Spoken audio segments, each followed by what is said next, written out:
Alright, I'm gonna record another one without streaming because my lack of internet connection continues. Um, Fun, dude, fun, very fun. Um, my nose is a bit sniffly actually. You know what, I'm gonna take a cheeky antihistamine, as they say.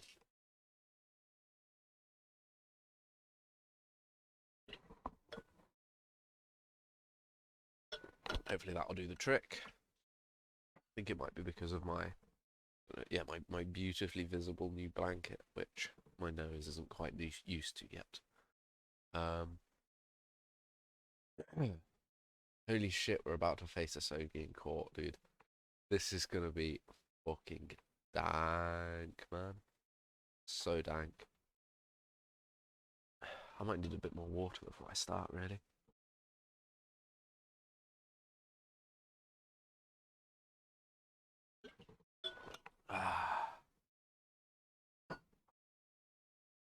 This will probably be no longer than 3 hours. I'm hoping to cap it at 3 hours. Otherwise, I'm not going to get anything useful done today. But whatever.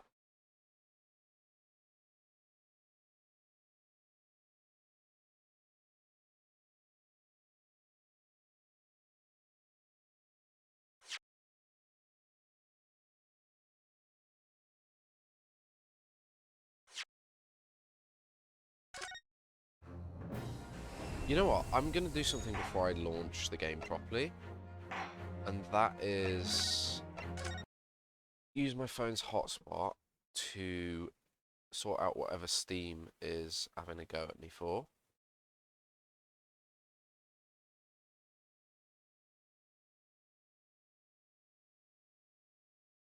Minute, there we go. Achoo! Oh, excuse me.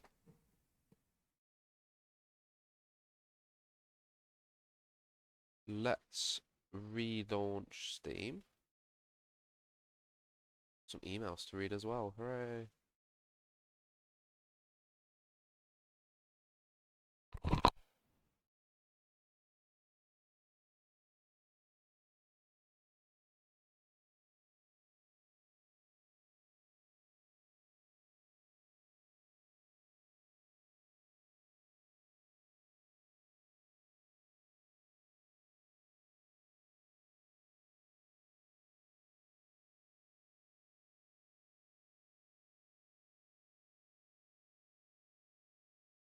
Oh, the sniffles.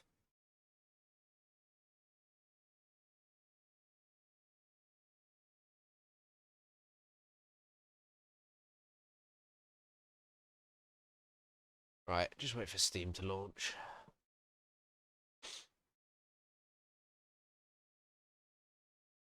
I could read that email while I wait. Wouldn't that be very useful? Teaching starts on Monday. Please refer to timetables.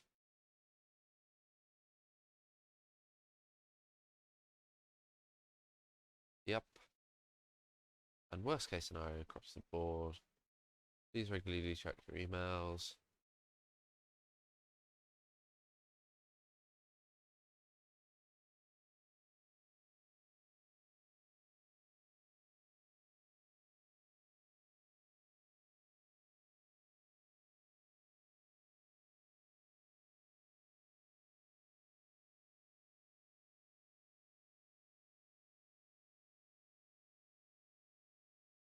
Don't rely on red lecture capture. And Steam is launched.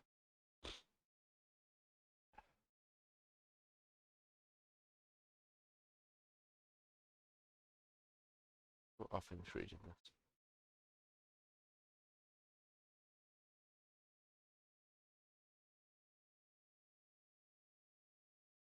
Unusual option.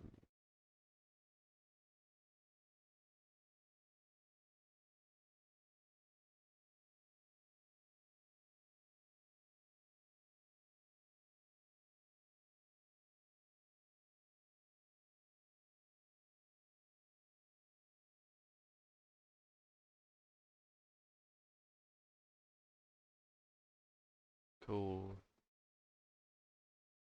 Right. Let's see how Steam resolves this cloud issue.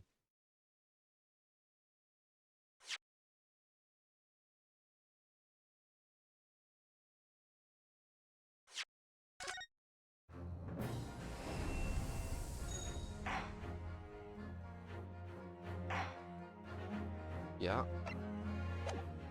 So now I can exit game, then lose the internet connection.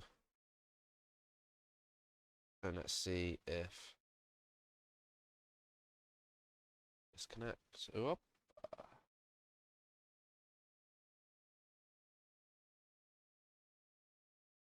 apologies for the cheeky little wait, but whatever.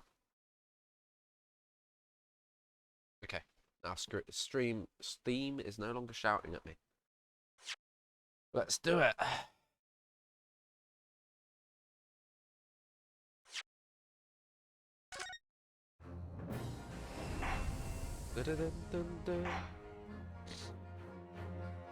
Twisted Karma and His Last Bow.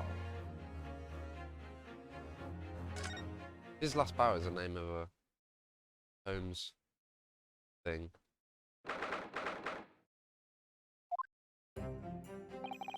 There's that old familiar feeling again. The crushing pressure of this historic courthouse. Actually, no. It's a little different today. There's an even more menacing tension in the air. There is a menacing tension in the air here today, isn't there? I suppose. Yes, I think so. It can only be the result of the menacing appearance of the defendant. A little more courtesy, if you please. Oh my, I do apologize. However, you're certainly not mistaken that this trial is far from ordinary. What do you mean? I'm not privy to the details. However, I understand that no jury has been selected. A trial without a jury? Well, that's just like the trial of the professor 10 years ago. A closed court. Good morning, my dear fellows. Good morning, my dear fellows.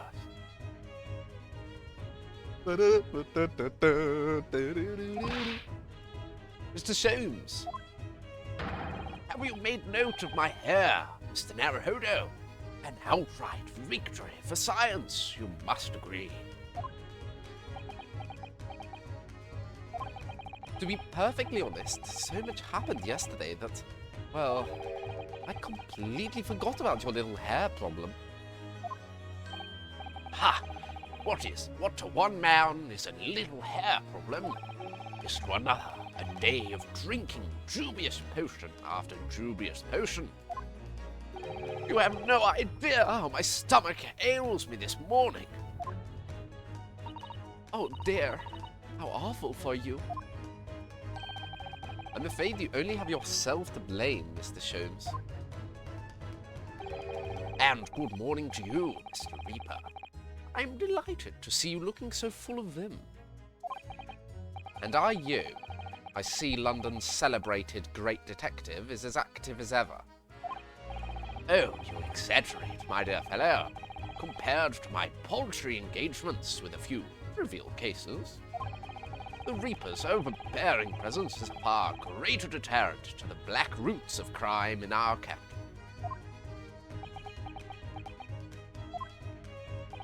And whilst I may not agree with your methods, there is at least one point on which I would readily commend you.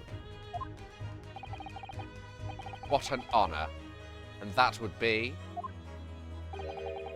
your eye for a good lawyer, sir. Mr. Soames, after all, behind this lawyer there is a very great mind. My own. What are you trying to say? I wish only to say that you should be prepared for quite a trial, Mr. Reaper.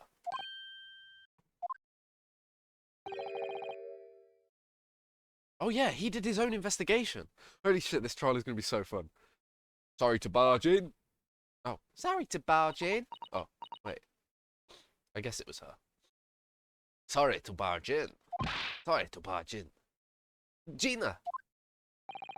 What's that on her arm? It's a mourning band, I suppose.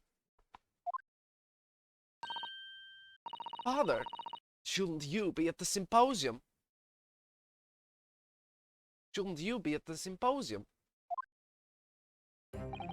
It's been postponed, so I have some free time. I decided to come along with the police inspector to see our country's up-and-coming student in action.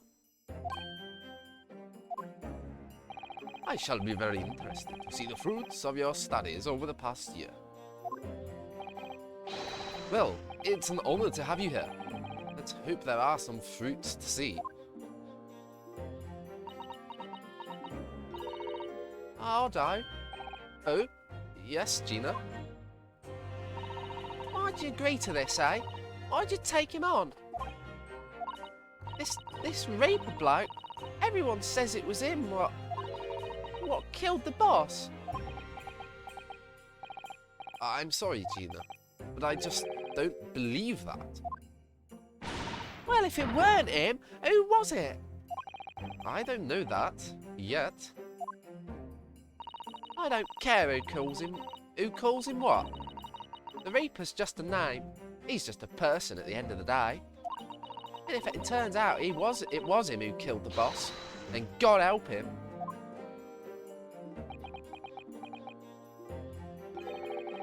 Fiery eyes indeed. Yes, the culprit deserves every ounce of your loathing. Eh? At least that may be some solace to the deceased.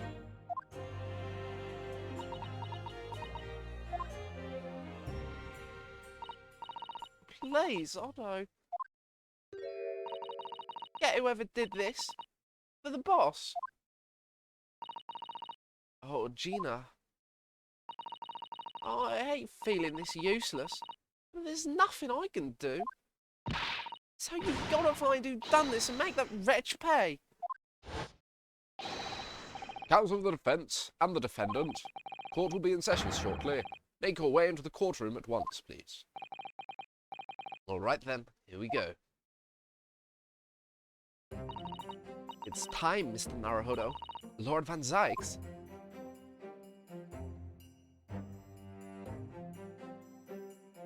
Boom, boom. Holy fuck, this is so insane. Like, it was so fast as well. The investigation was so short. One who lost his treasured brother to a mass murderer. One who lost his treasured father in a foreign court of law. And one who lost the man who helped her escape destitution. All that misfortune, all that pain, on course to collide headlong in this trial. It's time to shine a light on all these dark events. And whatever truth is revealed... Oh, and whatever truth is revealed, you're going to have to look it straight in the eye. One who lost his treasured brother to a mass murderer. One who lost his treasured father in a foreign court of law. And one who lost the man who helped her escape destitution. All that misfortune, all that pain, on course to collide headlong in this trial. It's time to shine a light on all these dark events. And whatever truth is revealed, we're going to have to look it straight in the eye.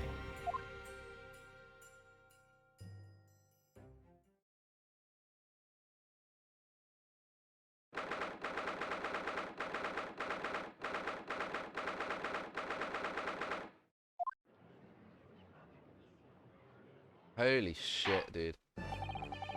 In the name of Her Majesty the Queen, I hereby declare this court to be in session. We are here to conduct the fair and just trial of the defendant, Baron Van Zyke. Counsel for the defense and prosecution, are you ready to begin? The defense is ready, my lord. This is fucking insane. The prosecution is more than ready. Oh, Kazuma-sama. I've been wishing to see you in court again for so long, it feels. I never pictured it happening like this. I never thought I'd be facing you behind the prosecution's bench. The so-called Reaper of the Bailey has been a scourge like no other, undermining Her Majesty's justice system. Today we must uncover the truth behind this scourge. In other words, the victim wasn't a defendant that Van Zyk's prosecuted, though. So that whole narrative, first off, that it's the Reaper of the Bailey, sort of like the myth of it, has to be blown out of the water. This trial is going to be a lot more far-reaching than Inspector Gregson's murder. The truths revealed by these proceedings may have unpredictable repercussions through the judiciary. Accordingly, they are to be conducted at a closed trial, with no members of the public present, but by Her Majesty's direct orders. How would that work, my lord? The burden of all arbitration and adjudication falls on my shoulders. Therefore, as you will see, the juror's bench will remain vacant today. If no members of the public are present, might I ask who is currently occupying the gallery, my lord? They are members of the judiciary, here to witness proceedings and ensure an equitable trial. Members of the judiciary? Oh my, this is a very unusual trial already. There is, of course, another unprecedented aspect to these proceedings on which I must elaborate. The counsel for the prosecution and the defense are both aliens of Great Britain. I believe it takes an outsider to see the truth sometimes. And as I stand here in this courtroom now, I'm quite certain. This is the reason why I had to come to Britain. Kazuma? Very well. Let us commence proceedings. Prosecutor Rasogi, your opening statement, if you please. What the fuck? It's so weird. Holy fuck. Certainly, my lord. The incident took place on the 1st of November at just after 5 o'clock in the afternoon. The location was a building of flats on Fresno Street on the outskirts of the city. The victim's body was discovered there in an old single-room rental property. Yes, Inspector Tobias Gregson, a name known very well indeed to this court. Not least for his miraculous resolution of one of this country's grimmest cases 10 years ago. The Professor case. How sure are you about the time of the incident? Several witnesses on the street outside heard the gunshot and have reported the same time. Yes, that's what Gina told us too. There are a number of witnesses. That's going to be step one, is messing with the time of death. I have here a plan of the room.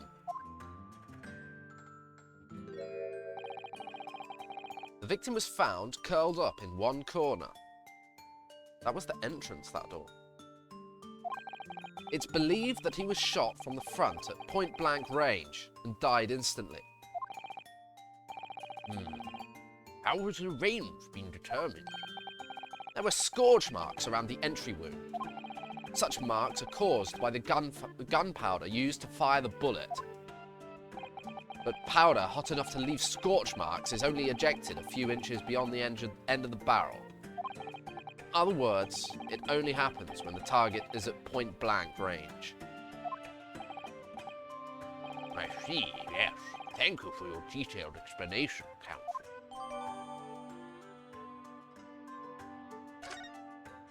Is it forged?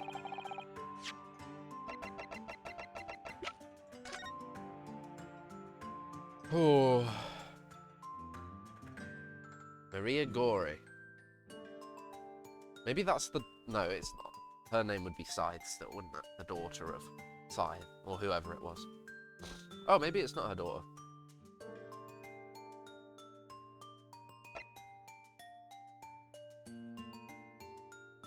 Exited the body. We need to find the bullet.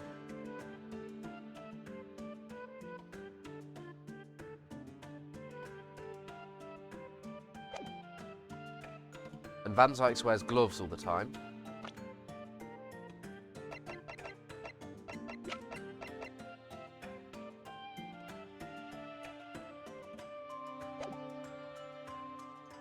The murder weapon was found lying beside the victim. And have you managed to ascertain the owner of this firearm? No, my lord. Not conclusively. Bravo, Kazuma-sama. We're not trying to use the gun as evidence when its provenance can't be proven. Furthermore, my lord, as I've explained, the revolver was fired at an extremely close range. The bullet passed through the victim and struck the wall behind him. There is a candelabrum mounted on that wall, and the tip of one of the candles in it was found to have been blown off by the projectile. We noticed that too, didn't we? Yes, that's right. It's got to be, the candles has got to be important. Okay, here's my thought on the candle. They were set alight. Okay. They were set alight so to light the room. Then the murder occurred, which took out the flame of candle number 3. The candle number 1 and 2 then continued to burn, right? And were blown out when the body was discovered, or at some point later, right? And this is going to be somehow relevant to the time of death, because when the death occurred, the wicks were all the same height, and that height has to be higher than that third candle, or higher or equal to. Thank you for the report, Count. The setting of this crime is clear to me. You will submit the plan of the crime scene as evidence, please. As you wish, my lord.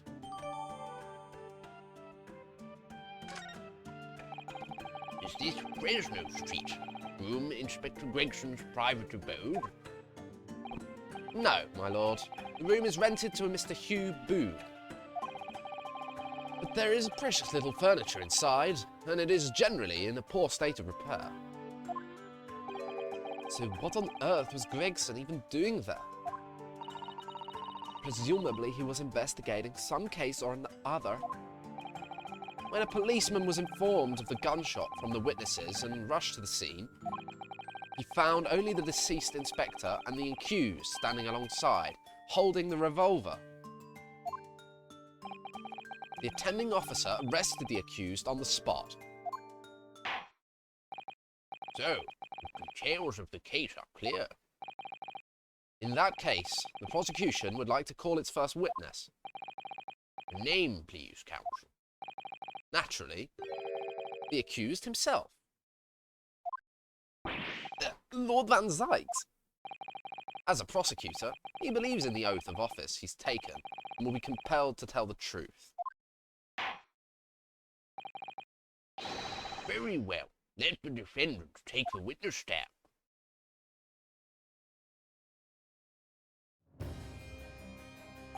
So, witness, state your name and occupation for the court.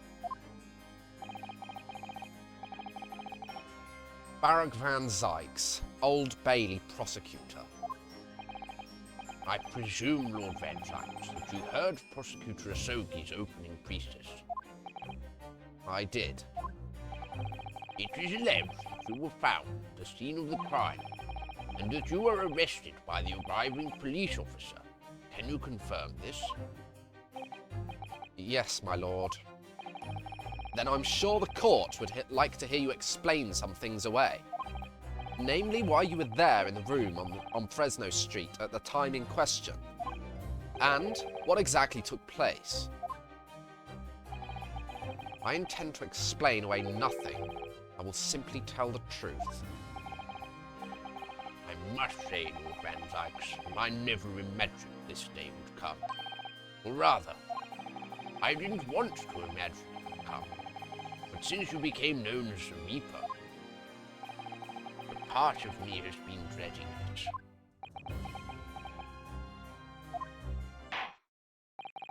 Your formal testimony, then, witness.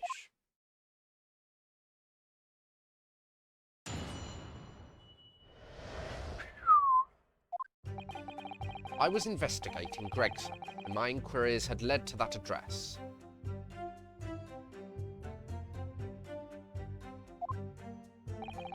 When I first entered the room that day, it was dark inside and I saw no one. A moment later, I heard the gunshot. I spun around and saw the revolver on the floor. So, Van Dykes claims that the shot was before the candles were lit. Just as I picked up the firearm to examine it, the door flew open and I heard a man scream. It was only then that the body of the Inspector Gregson appeared before me.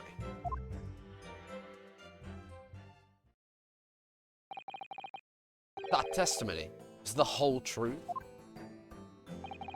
It was. So, you heard a shot being fired in a room with no living occupants, and moments later a corpse somehow appeared before your eyes? Is that it? You're right, you haven't explained away anything. In fact, that would barely qualify as an excuse. I thought you were my mute apprentice. Yet it turns out you have a way with words, Prosecutor Asogi.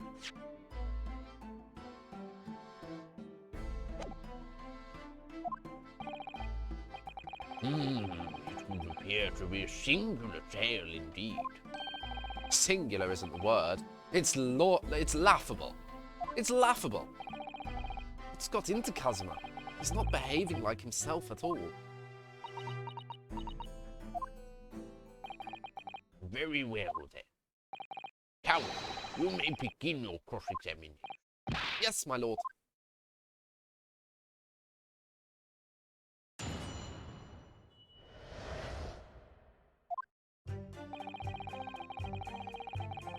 Hold it! Hold it!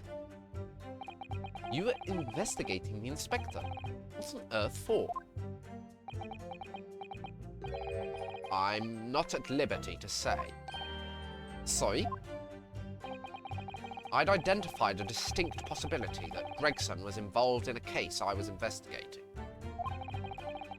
Regrettably, though, he was killed before I could secure the proof I needed.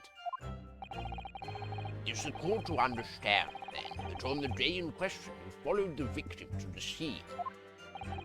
No, I was privy to his movements in advance. How? I stole into his office in the yard and consulted his diary. The address on Fresno Street was noted in the 5 p.m. entry. You illegally entered the man's office. In Japan, that alone would constitute a very serious offence. As it does in Great Britain, I assure you. Is that not the case, Lord Van Dykes? I was aware of the possible consequences. So, in summary, you were investigating the victim, and yet you refused to tell the court why. I didn't realise British prosecutors enjoyed such freedom to choose what to divulge under oath. Ugh, why did I ever think I could defend this man?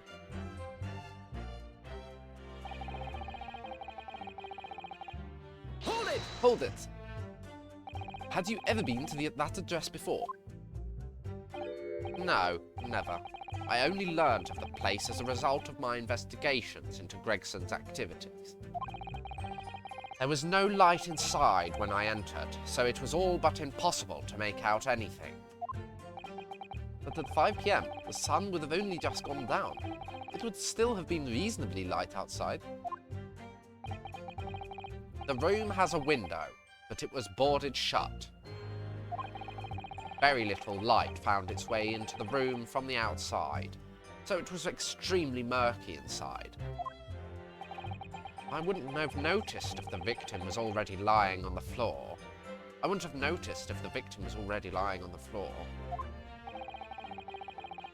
There was no artificial light in the room, you say? You're quite sure? I'm quite sure that the part of the room where the body was found was very dark. Very dark. I have a feeling there was a small oil lamp burning on the desk, though I couldn't say for certain. Look, Mr. Naruhodo. That got smashed, the oil lamp. There is a small desk in the room just there. Yes, I remember. And there was an oil lamp on it, as well as the framed photograph. Why is his body over here?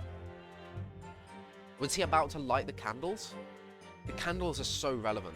He's right by the candles. But why would he light the candles if the oil lamp was on?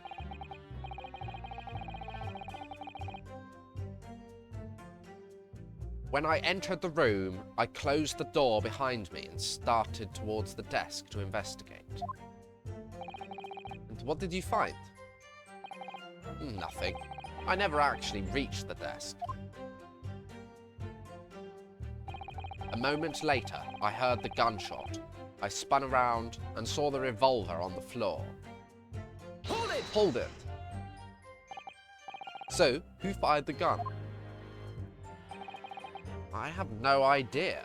I didn't see anybody else in the room. We're gonna have to bring up suicide as an option, unfortunately. You say it was very dark in there, but Gregson would have used his own gun, that's what he's gonna say. Yes, that's right. All I can tell you is, I didn't sense another's presence. Aha! Then could it be that the gunshot actually originated from somewhere outside the room? No, that's out of the question. Oh.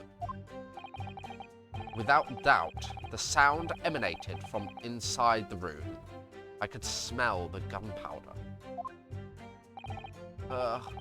This is going from bad to worse. Yeah, this is the dumbest fucking story ever.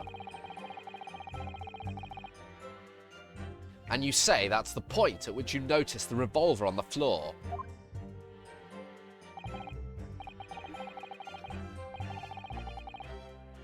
Correct. And I foolishly picked it up. That was carelessness on my part. Presumably then, the gunshot you heard came from the firearm that you somewhat hastily took in your hands.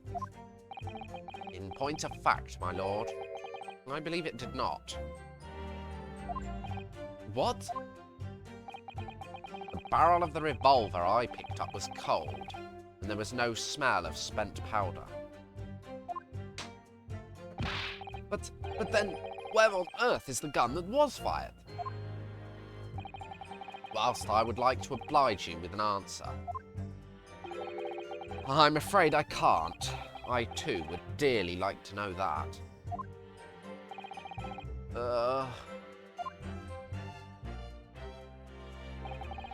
Just as I picked up the firearm to examine it, the door flew open and I heard a man scream. Hold it! Hold it! A man, you say? One of the witnesses, I presume? That's right. One of the street merchants working on Fresno Street. Who are these merchants? A number of them had set their stalls directly beneath the boarded window of the crime scene. A match seller, a newsmonger, and a peddler. They've all given statements saying they heard the gunshot. And without thought of danger, they ran inside to see what had happened. Yes, Gina told us about that yesterday, didn't she? This would be the most careless fucking murder if the Van Dykes did it. They burst through the door with some force, it would seem.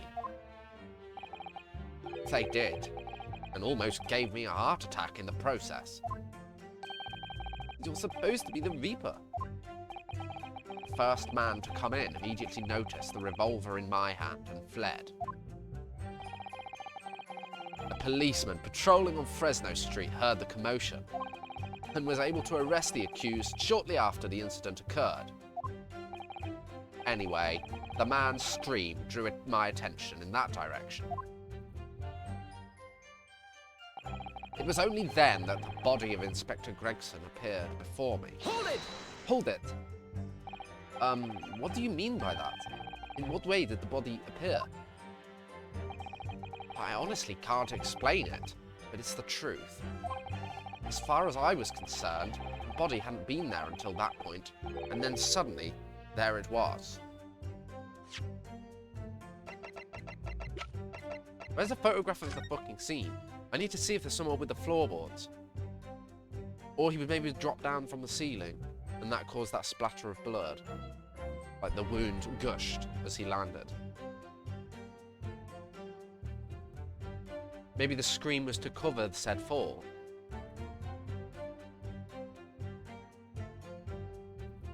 I'm gonna believe Van Zykes for now, that the body was not there when he picked up the gun. He went in the room, when he entered the room, there was nobody there. He didn't sense another's presence. What was in there was that gun. So he looked there, he saw this gun, he heard the gunshot, saw the gun, picked it up. That gunshot wasn't a real gunshot, of course, probably. Because, you know, that would make life a lot easier for me. This thing, how is this relevant?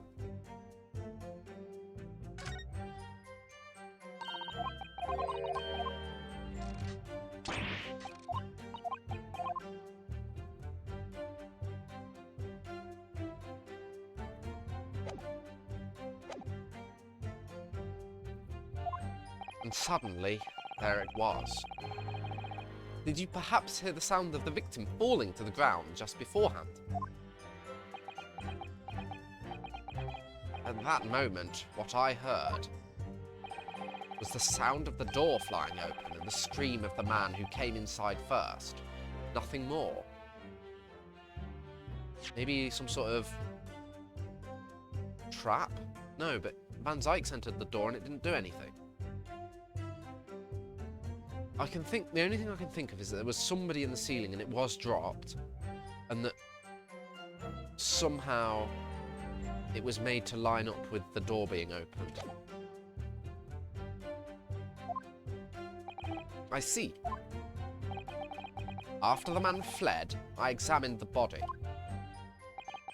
I was stunned to find that it was Gregson.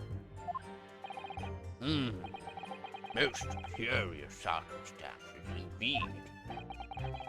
How the inspector was killed, or how his body seemed to appear out of nowhere.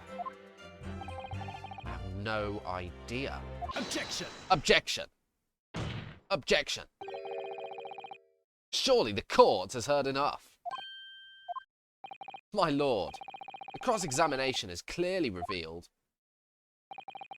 that the accused, Baron Van Zykes, is lying on multiple fronts.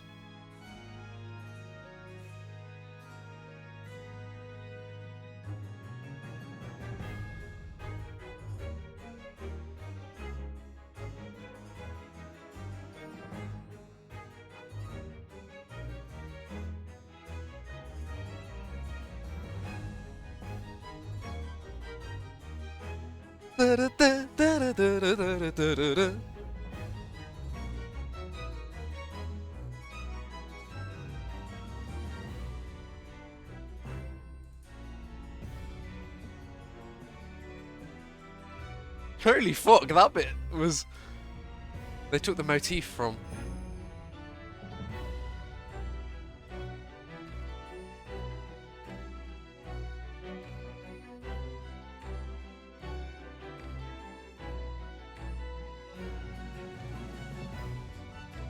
Dun, dun, dun, dun.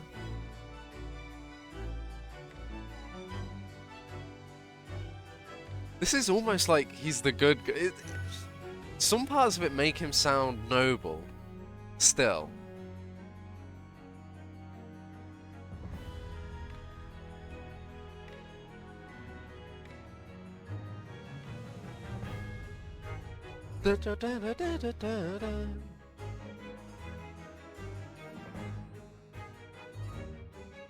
This is a banger of a new Asogi theme. Asogi has like 5 themes.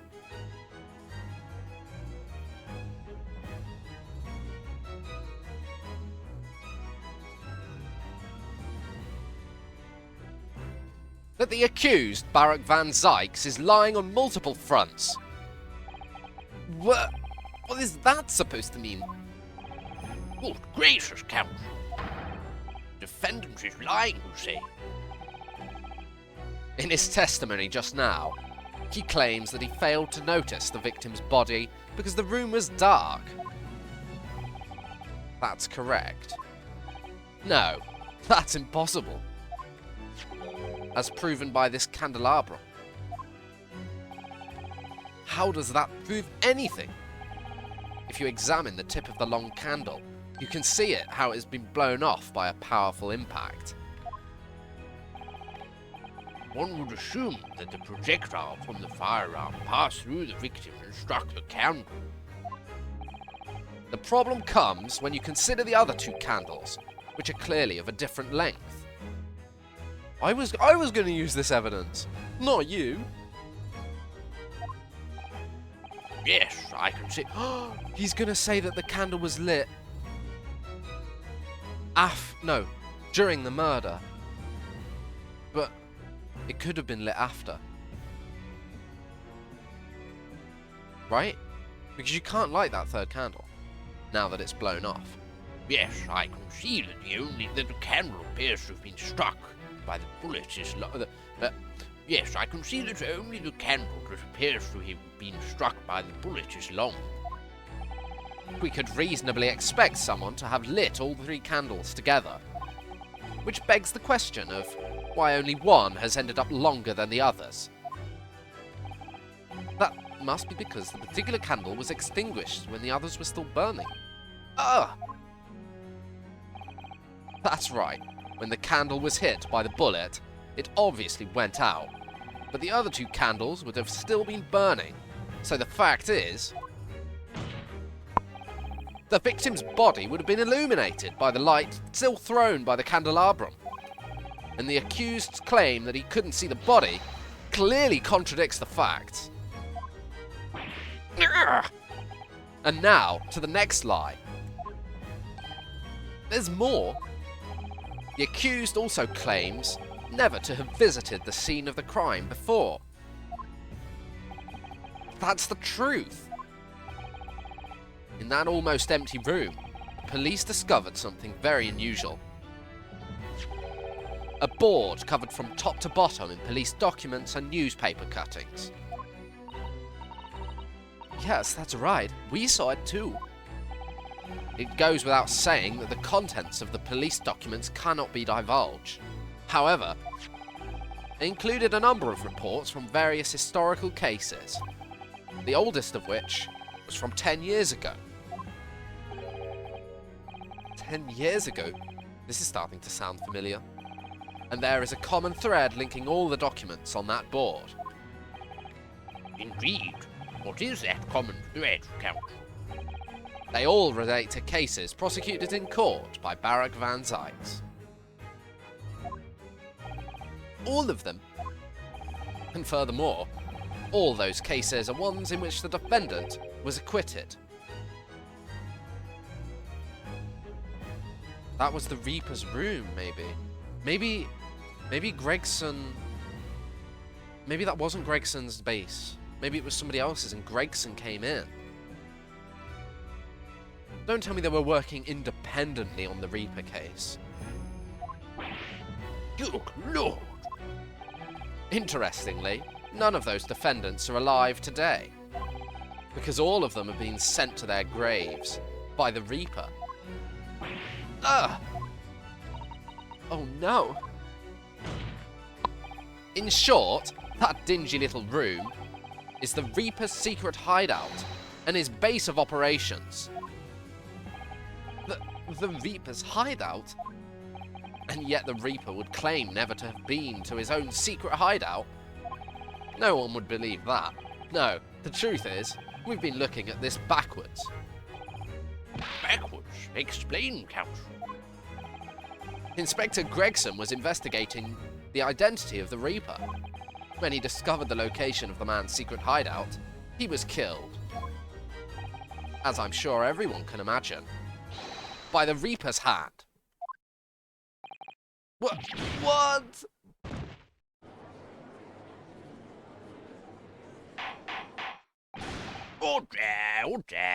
Order. Very well, I hereby state the current opinion of the court. Beric Van Zykes is an outstanding prosecutor who has rendered great service to his country. However, it is with deep regret that I must concur with Prosecutor Asogi's contention. The defendant's testimony exhibits a number of stark inconsistencies with the known facts. All I have done is state the truth as I know it. Chasm has done a brilliant job as ever. He's drawing on his experience as a defense attorney to build his prosecution case. And it's formidable. This is fucking insane. I think that scene with Asogi... I've wondered a while, right, about the way that the prosecutor doesn't really seem like a protagonist pursuing the case, sort of thing. They're just kind of an obstacle that stands in the way of the defense, in terms of how it feels when you're reading the story. But Shu Takumi has somehow managed to, at least in this scene, make Asogi seem like a protagonist who's, like, doing something. And, like, I'm the obstacle. Counsel, you will submit to the board that you just showed the court as evidence.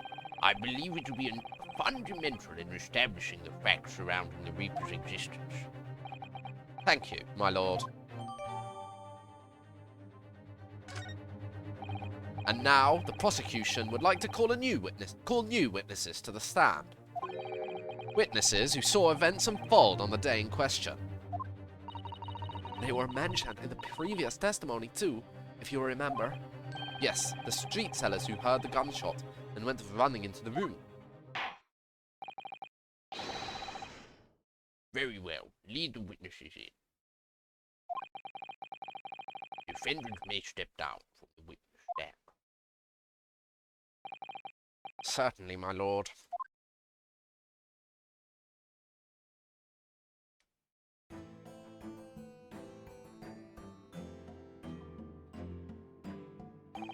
So, witnesses, state your names and occupations for the court.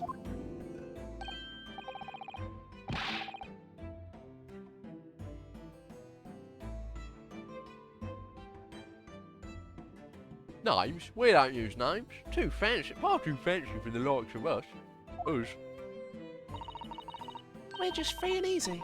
Say what we like, live where we want to live. Give him all a vacant stare as he walk down prisoner and spin a few words into a verse for him. Would I be right in assuming that all three of you make your living by selling wares on the street?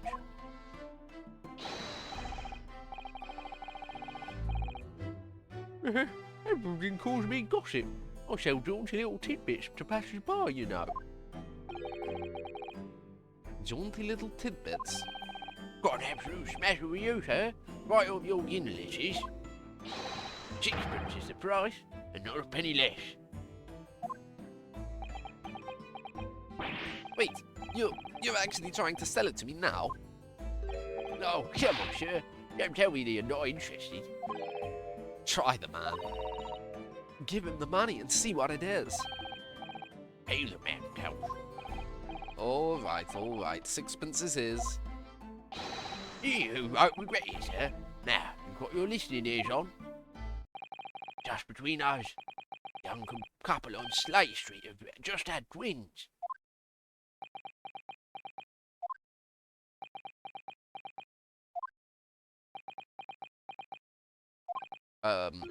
Is that it? Nah, that's not it. It's gossip, isn't it? Isn't it? It wants to spread, but that bit's up to you and your mouth, of course. I've got more, you know. Just wanted a juicy one. 6pence a piece it is, if you're curious. I am curious, yes. That's what's going on just under that bottom lip of yours.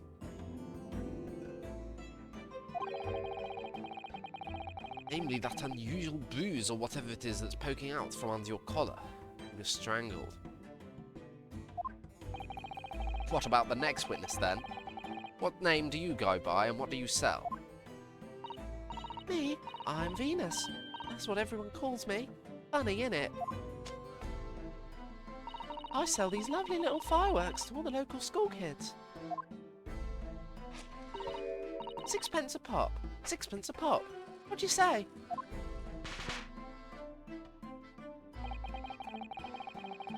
A gunshot. Wow.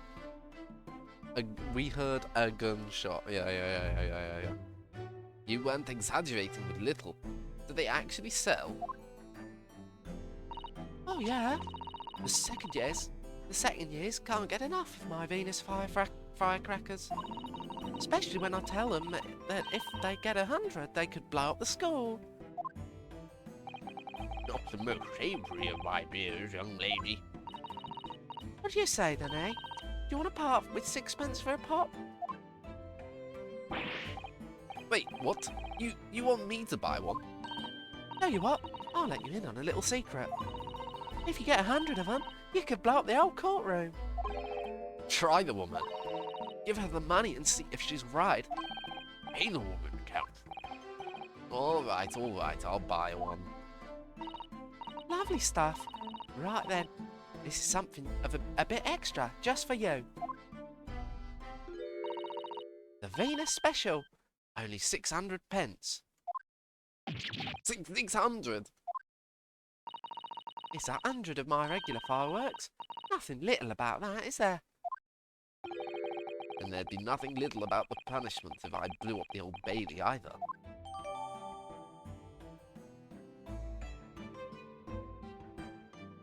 What sort of bang could it make? And the last witness. What name do you go by and what do you sell? If you think of me, think all sorts of thoughts. I think therefore I am. I am therefore I think. As I stand there on the street, watching the world go all about me, they call me the observator. Get out of it, old man. Everyone calls you Sandwich and you know it.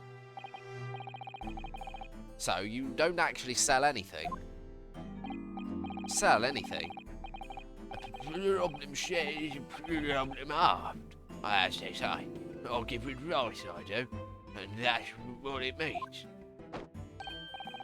I don't actually sell anything. No, come to think of it. Pity. No more purchases today, please. Well, we have quite a cast here, it seems. They conduct their business on Fresno Street from morning until night, my lord.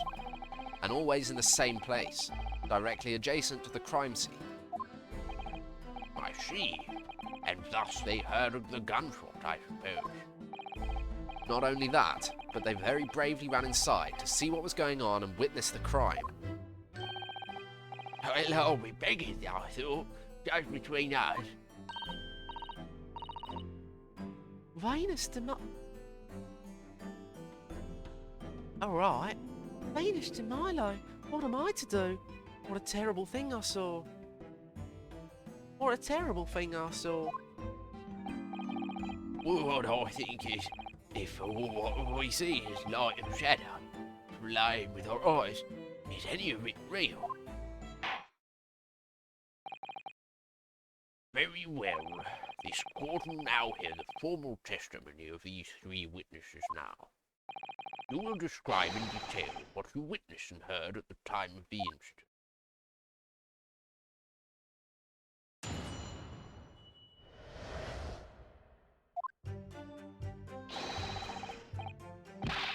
We saw the whole thing from start to finish, we did. Everything from the moment they went in the building. It was...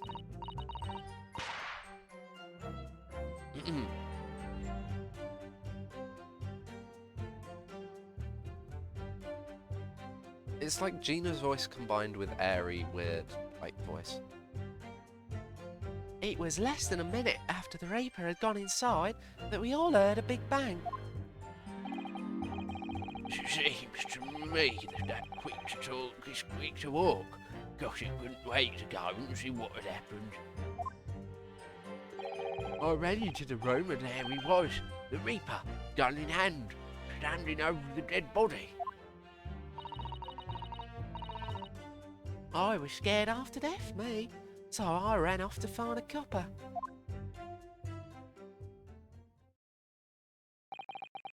These witnesses were there the whole day and saw everything.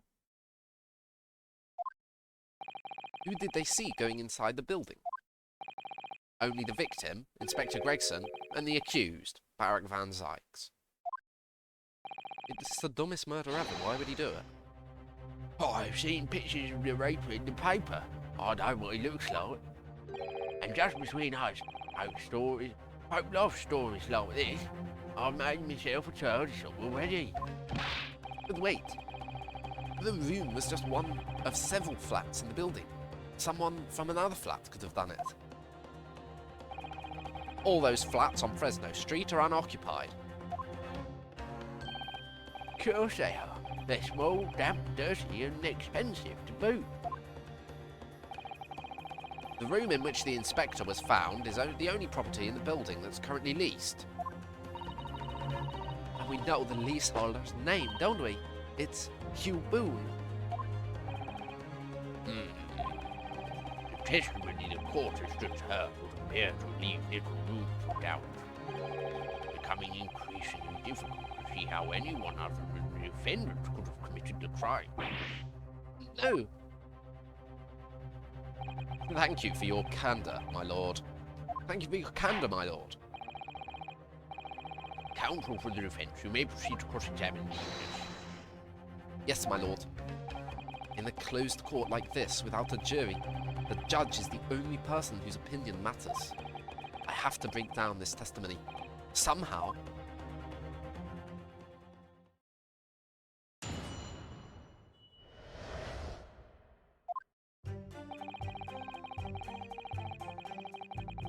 Hold it! Hold it. When you say they, who do you mean exactly? Inspector Gregson and the defendant, Lord Van Zykes? I suppose so. The likes of us don't know the names of the High and Mighty. But I'll tell you one thing, it was old Reaper that went in last. That's for sure and certain. Just behind Inspector Gregson. They arrive at the same time as each other. No, not at all. The first fella must have gone inside a good 15 minutes before we heard that gunshot. The victim arrived 15 minutes before. Are you sure about that? It does feel like Gregson is the one who is using that room as a secret way to investigate the Reaper cases because he doesn't think that Barrack Van Zykes could be the Reaper, right?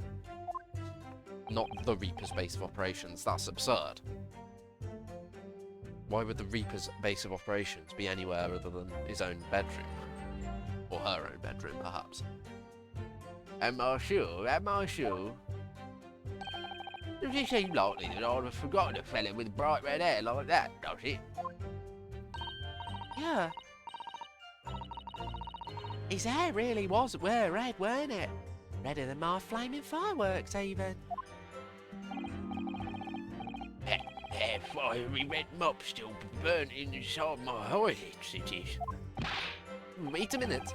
You're saying the man was a redhead? Weren't you listening, chum?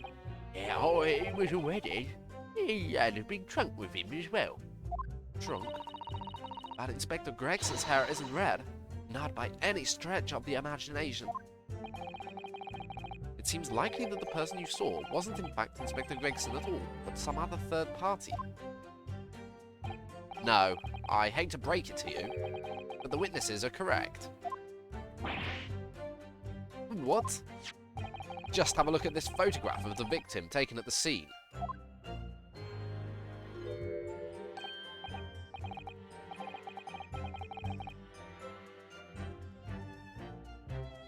This could be staged. I'm so worried that that's what it's going to be, and that he isn't actually dead, and this is all just some plot from above to get rid of Van Zykes.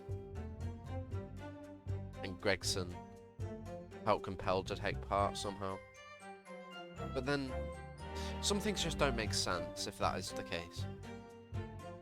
Like, what is the billboard with all them notices there for? I don't know. And a red hairpiece. Ah, of course, we saw one on the floor when we investigated the scene, didn't we? I still refuse to believe Inspector Gregson wore a hairpiece, though. So then why on earth would he have been wearing something like that? The colour does seem to suit the man, one might say. The photograph will be submitted as evidence, please, Counsel.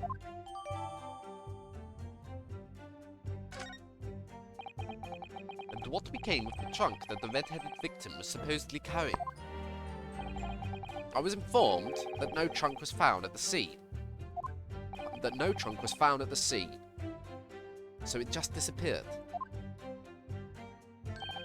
Well, so you expect us to have been watching the building every second, do you? We definitely saw him in the dock going in, though. No question about that. It was less than a minute after. Hold it! After the rape there. By which presumably you mean the gunshot. I sell these little things, don't I? How would I know what a gunshot sounds like? But I've always thought it probably sounds a bit like this, don't it? And you say that you heard the noise almost as soon as you saw the defendant here enter the building. That's right. It was almost straight away. Bang, it went. Just like that. Well, he's a raper, isn't he? It's what the French call a fait accompli. When the reaper's around, people are going in the ground. I mean, that's what he does, isn't it? I think we get the message. The Reaper couldn't allow the Inspector to live after he'd discovered his secret hideout. There can be no clearer motive for the crime. Yes. It's certainly an eminently credible motive. Great. And at that point, you ran inside. Is that correct? Seems to me that quick to talk is quick to... Hold it! Hold it! So, when Gossip ran to see what had happened, did you go too? Well, me, I'm a bit hampered, you see. All the signs and that I can't move very well. You were away behind, presumably, with that sandwich board around your neck and that big sign in your hand. What a great burden you bear. Pardon me for asking, Mr. Sandwich, but is it possible you and I have met before? Not anybody, me.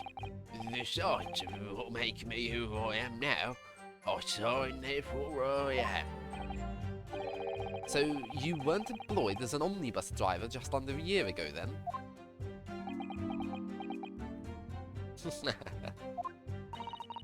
I might be mistaken, but I believe his trembling has intensified, Mr. Naruhodo. Yes, I agree. He's clearly been through a lot. Turn down King Henry Street and the Black Widow's Arms is just there. Oh dear, you made him hide behind his sign. Life is full of surprises.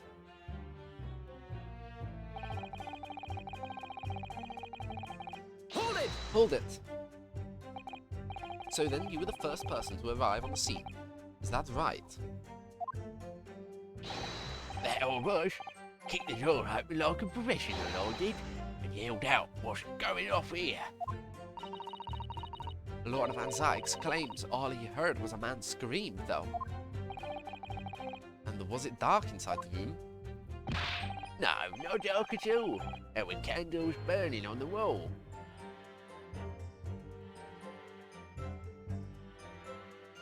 I have to believe Van Zykes that it was dark in the corner. I just can't make sense of it. I feel like the gunshot was before the candles were lit. Right? Really? And there was a fellow collapsed on the floor. Just between us, it's the first thing I noticed when I got inside.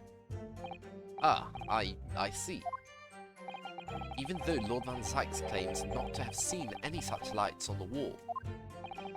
The next thing I noticed was someone standing right beside the body. Perhaps it was... Next thing I noticed was someone standing right beside the body. Maybe this was in the other corner of the room? No. I don't know, it's very weird. The accused, Baron Van Zykes. That's right, the pale-faced Reaper himself. I was a little shocked, I'll have to deny it, but I'm no lily-livered coward. I stood my ground and gave that Reaper a cold hard stare myself. And was there anyone else in the room at the time? No, of course not, not at first. But then this old stiff came waddling along behind me, of course. Only him, mind. I can't handle stairs so well, as you can imagine, especially on the way up. You couldn't have just failed to see someone. It was a bit dingy in there, I grant you. But there were candles on the wall and the lamp was on the table. There was nowhere anyone could have been hiding. You can remark my eyes. My eyes. Ugh.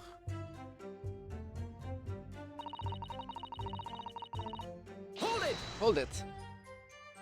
So you didn't run into the room with your friends? I'm not that sort of girl. Sorry? I'm a timid little thing, me. I was too scared to go in there. Ah, right, I see. Oh, Libby and the witch ran in there, and then I heard some sort of old lady scream.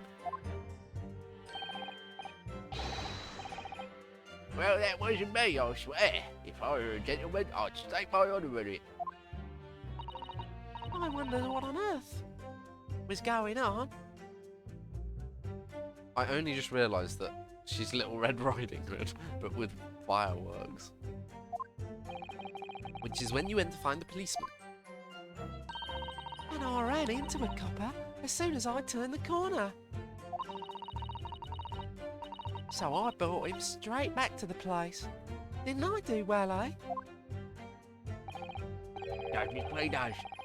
That copper's eyes nearly popped out of his head when he saw the Reaper. I've never felt more uncomfortable in all my life. And the defendant was arrested on the spot, I believe. Considering the catalogue of killings that the Reaper had carried out, it was a particularly inauspicious end. I can't find any holes in this testimony. I'm afraid the judge will give a ruling of guilty, Mr. Naruhodo. The truth is, though, that combined testimony is fairly damning. Unfortunately, there doesn't seem to be any obvious problems with their statements, do there? Still, if Lord Van Zykes really is innocent, then I'm almost certain that we'll find something in there that doesn't quite add up. You don't think that one of these three could be the true culprit, do you?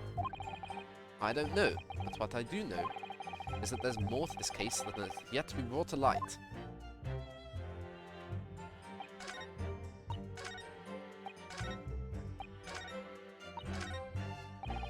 Hold it!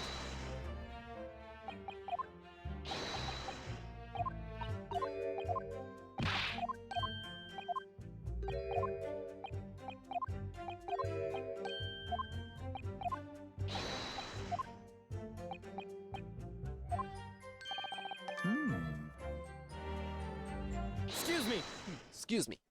Do you have something to add, Mr. Sandwich? There's really nothing to me. Empty the as I am. Just two slices with no middle.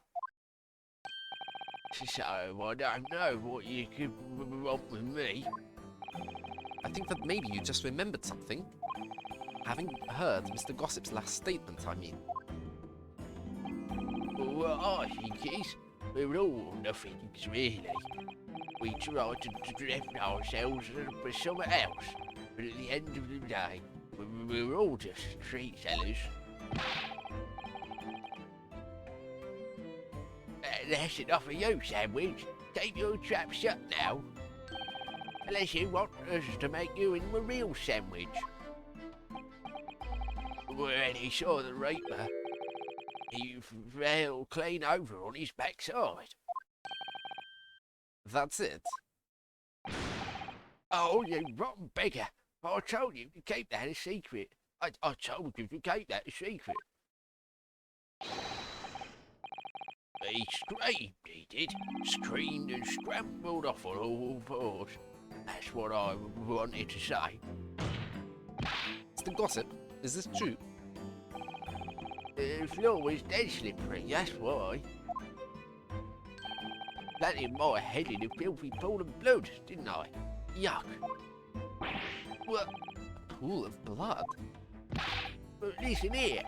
Even when I was sprawled on the floor, I still kept giving the Reaper a cold, hard stare. And don't you forget it. And don't you forget it. Did you say you got blood on your hand? Oh, did I? Happens to the best of us at times, doesn't it? So I was scared. So I slipped over. We can keep it just between us, can't we? No, Mr. Gossip. I'm going to have to ask you to add that information to your formal testimony. Oh, if I must. The witness will amend his testimony and include the aforementioned details at once.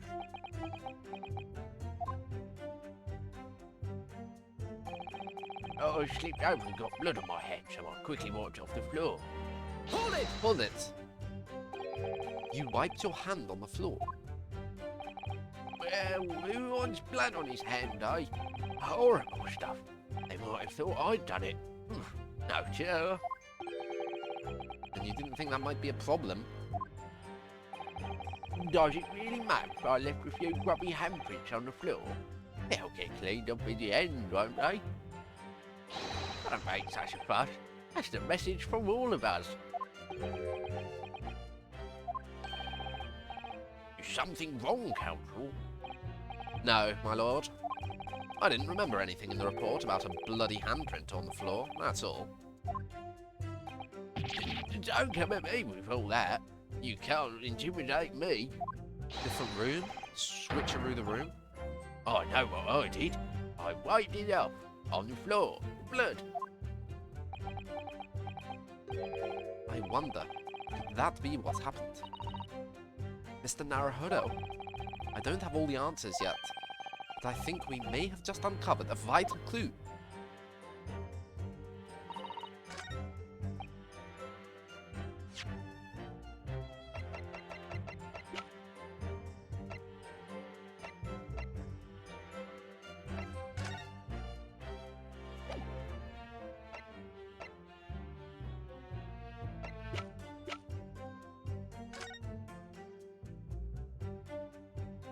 This blood looks really weird. Is that just me? It almost doesn't look like blood. Why is this... I guess he was shot. Where was he shot? Chest. From the front. So the bullet hole is supposed to be under this arm, not visible. Which is awfully convenient, isn't it? And there's no blood, like, dripping down him, it's just on the floor. Which is really weird. Like, how is all of this blood... Like, how did, for example, this drop of blood get here? Like, where did it come from, if he was shot in the chest? You couldn't drip down there and then spread all that out. It just seems a bit suspicious.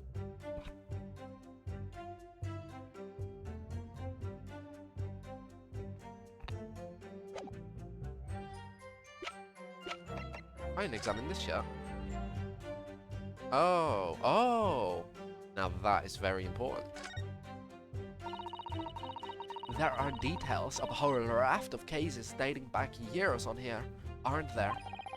This paper from 10 years ago is browning with age, look. Out of interest, the most recent thing that appears to be this newspaper cutting here. Oh, it's the same Red-Headed League advertisement that Mr. Sholmeson picked out. And do you remember, there was a red hairpiece at the scene too? Was Inspector Gregson an exponent of the Red-Headed League then?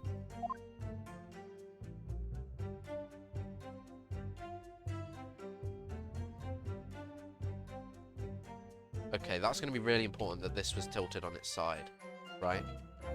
It's going to make a huge difference. I don't know how that could make the body appear out of nowhere, though. Oh, what's this? Mr. Naruhodo, look! Oh yes, it's a smudge of some kind. In fact, it looks just like a handprint. And the color, that's blood, isn't it? Oh dear, how disturbing.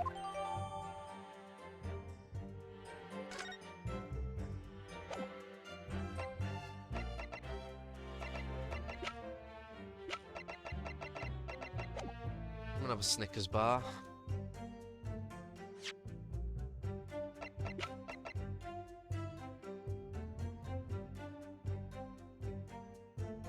What's the Red-Headed League got to do with it?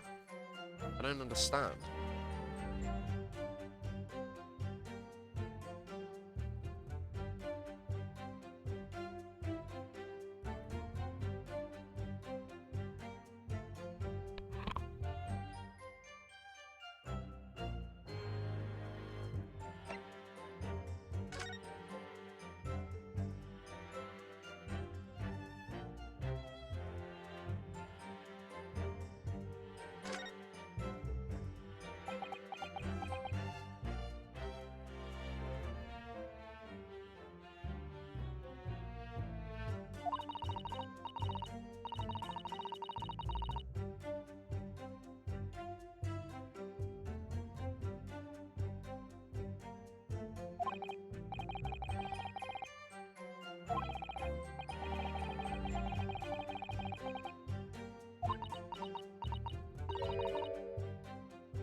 So my idea I just had was that one of the candles was replaced with this here firecracker.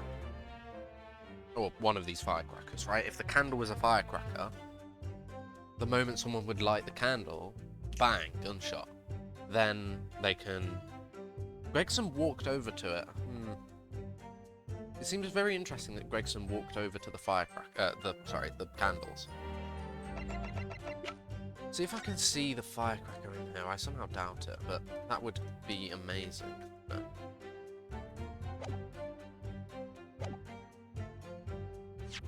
Right, let's do the objection.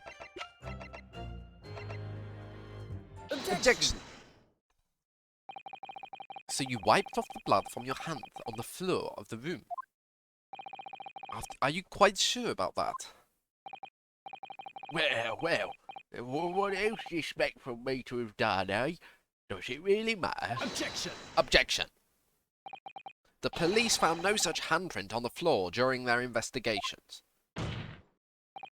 What exactly is the defense asserting? Objection! Get ready to get fucked up, Kazuma. If you'll listen, you'll find out, Prosecutor Isugi. Certainly, there was no bloody handprint found on the floor. What are you trying to say? There was a handprint in blood left very clearly at the scene. On the back of this notice board. We don't have the sword anymore because Kazuma has the sword. And so, we've adopted Phoenix's confident pose. On the back of this notice board. Ah, yes, indeed. Indisputably a handprint in the distinctive colour of blood. Oh, you'll be dead right. That's my right hand. I'd know it anywhere. Objection! Objection. The witness very definitely testified that he wiped his hand on the floor. Any handprint on the back of the board are irrelevant. Objection! Objection. Not if the board itself had fallen over onto the floor. In that case, it's quite possible for the witness's handprint to have ended up there. Just look at the floor plan of the room. The notice board was in the opposite corner of the room to the victim, and in an upright position. Even if it had somehow been toppled and was lying on the floor at the time, it would have been in a considerable distance from the body. Well, I fell over when I came across the body, so I was basically right next to the corpse, not on the other side of the room. In other words, the defence's assertion is contradictory. Yes, it is. There's a very definite contradiction here, for which there must be a reason. Look him up. Look him up. I take it you've formulated a proper hypothesis, Counsel, regarding this apparent discrepancy between the witness's account and the handprint found at the scene.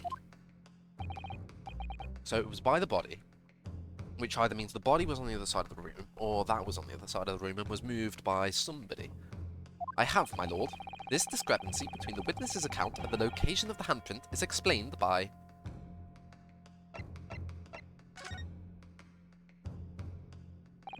The real contradiction here is the handprint itself, not where it was found. As the court can see, it's upside down.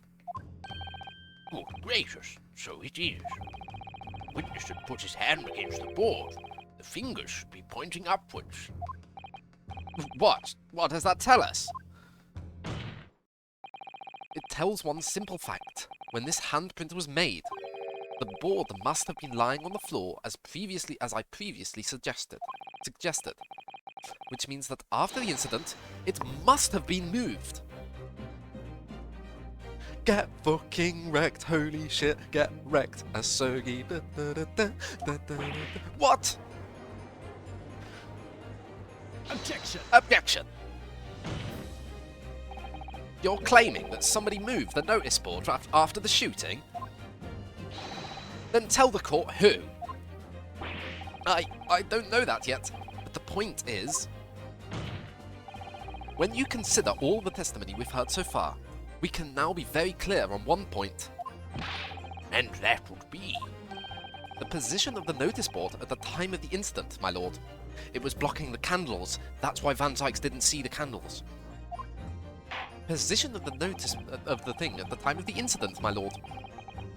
So, Counsel, I must ask you to clarify your assertion for the court. At the time of the incident, where do you maintain the notice board was situated? Where do you claim the notice board was situated?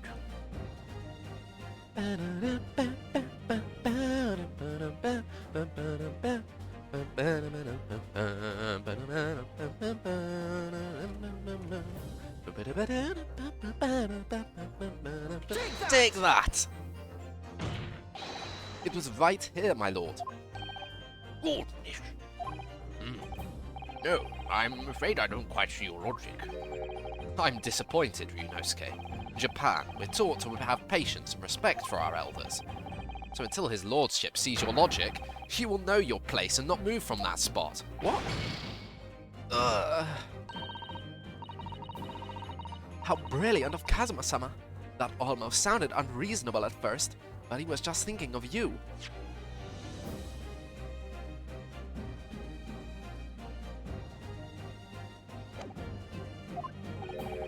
Unreasonable? Try unfathomable. Anyway, I think I have the answer now. I know my place, or rather, I know the board's place.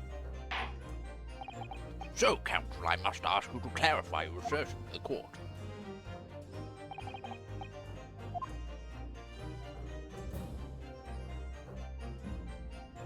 By the body, not on the body?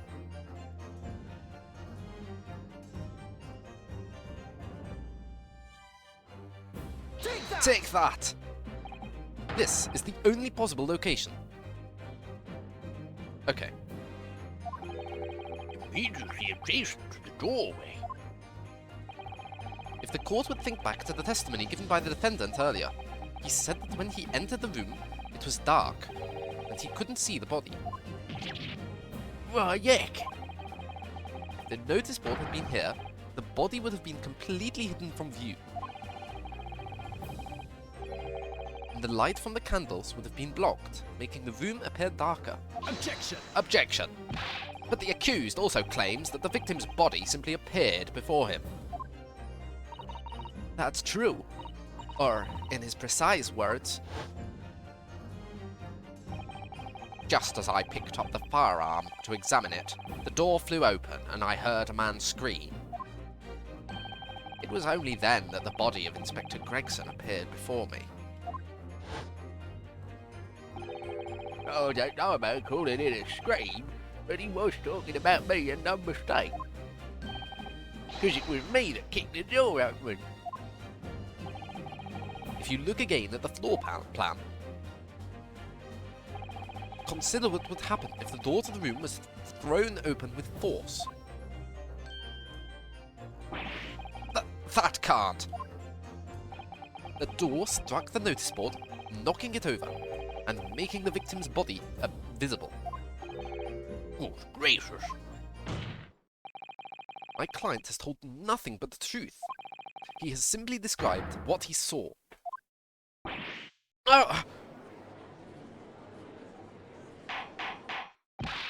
Oh there, oh there. Counsel, how has this not come to light before now? After the incident, somebody must have righted the board and moved it into the position where the police, myself, and my colleague saw it when investigating the room. This stool is broken, I just noticed that.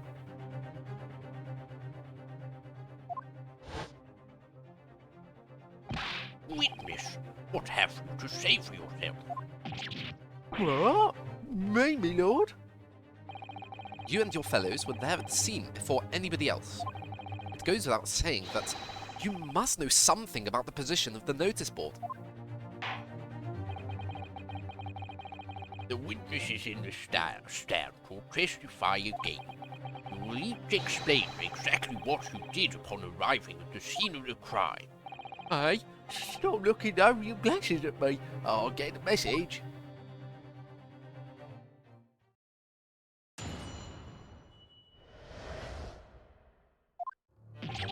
I don't know anything about that there notice board. I just want my hand on it, that's all.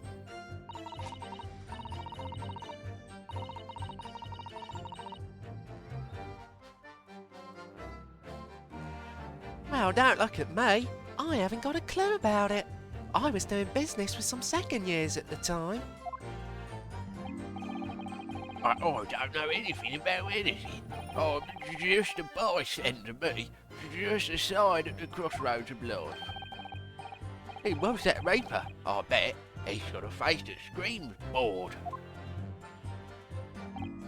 I can't see how this changes anything anyway. The detective still died when we heard the gunshot.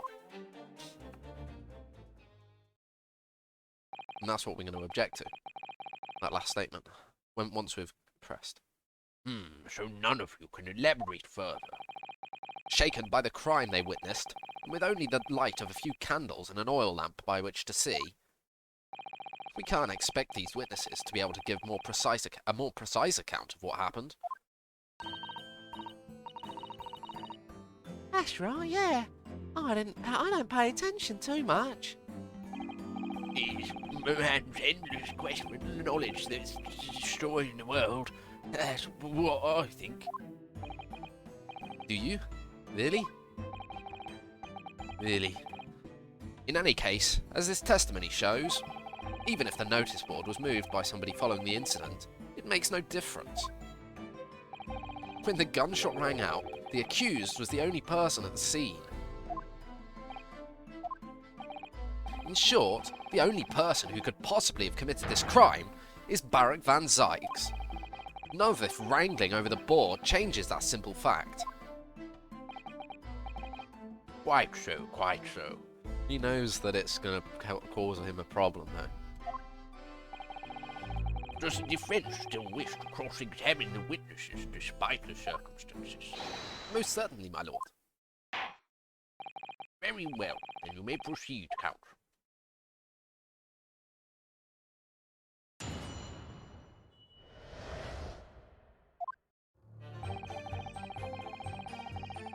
Dun, dun, dun, dun, dun, dun, dun, dun, dun. So you admit it was the board that you wiped your bloody hand on? Admit it? What's to admit? It's there plain as day for all to see. A smashing print of my right hand. Perhaps you wanted to hide that handprint, so you righted the notice board and pushed it to the corner, did you? No, no. Imagine the weight of that great lump. Do I look like a powerful and well-nurtured man? Well, did you see anybody else moving the board? I've got nervous steel, I can tell you. But even I have my limits. There was a body on the floor in front of me, and the Grim Reaper himself standing over it. There was precious little light inside either. My bottom lip was all a quiver. In other words, this witness is unable to give definitive testimony on that point. Yes, it's so it'll seem.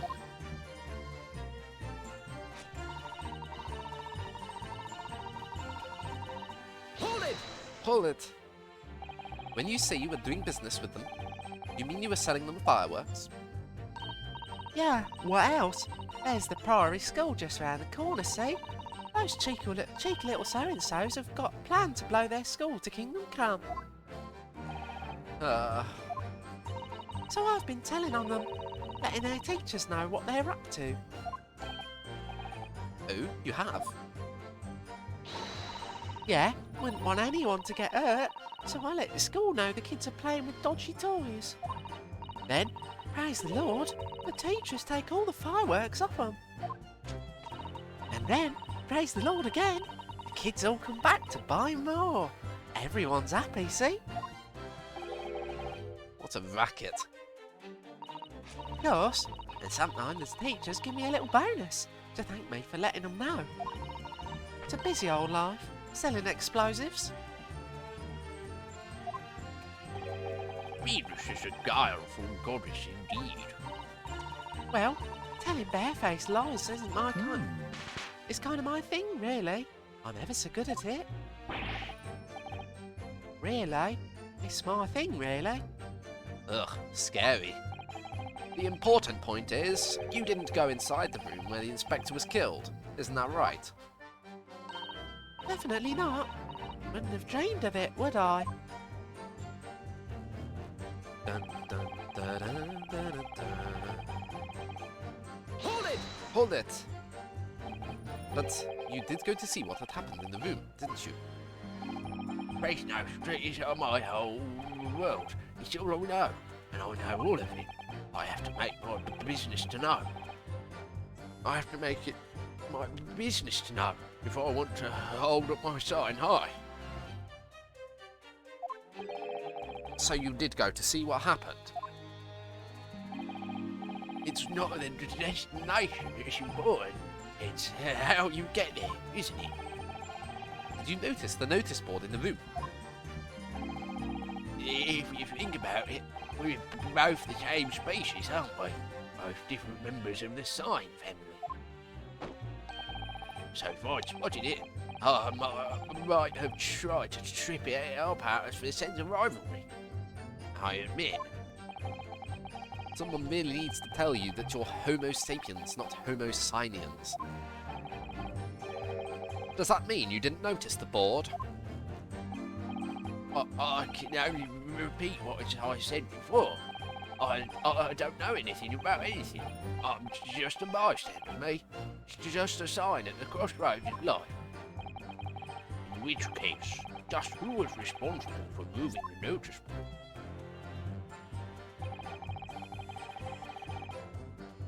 Hold it!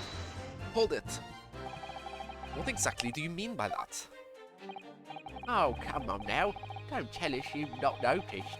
He looks like he hates everything in the world, that fella. But not notice boards. They're the one thing he likes. Oh, you can see it in his eyes. I can't say I'd ever noticed. I'll tell you one thing for free, though. I never took my eyes off that man on the floor. Or off the Reaper. Not for a second. Sorry? Well, I was that scared I couldn't. You never know what a fiend like that might do if you look away, do you?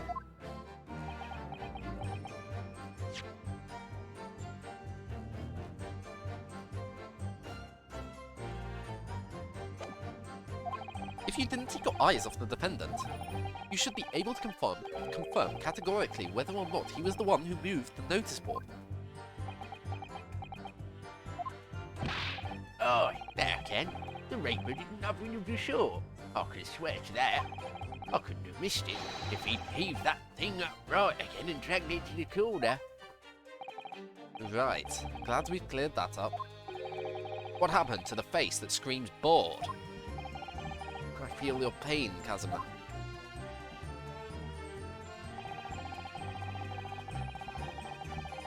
Hold it! Hold it!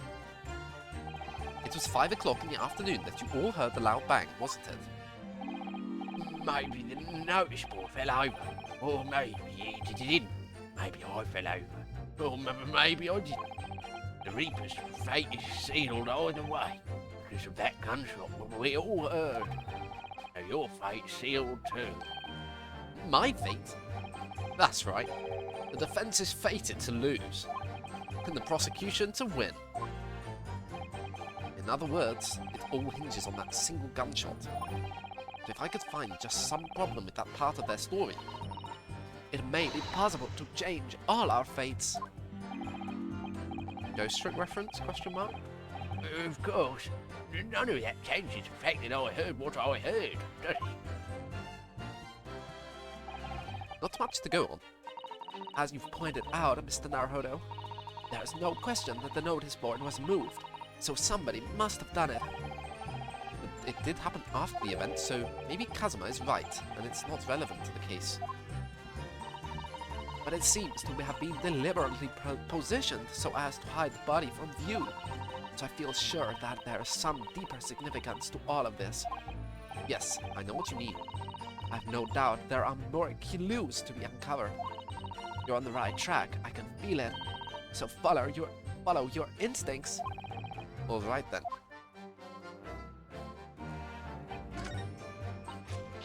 Hold it.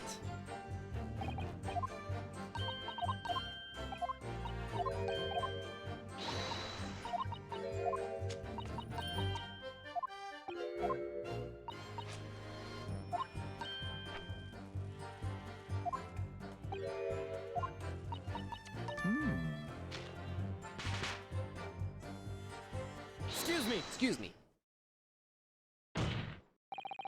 Something wrong, Mr. Sandwich? If I said there was, it was, then could we just leave it at that? Would that be the end of it? No. Did Mrs. Venus's statement just now bring something to mind, perhaps?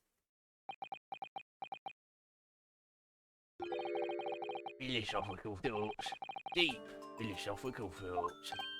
Hmm? Let's say there was a great liar.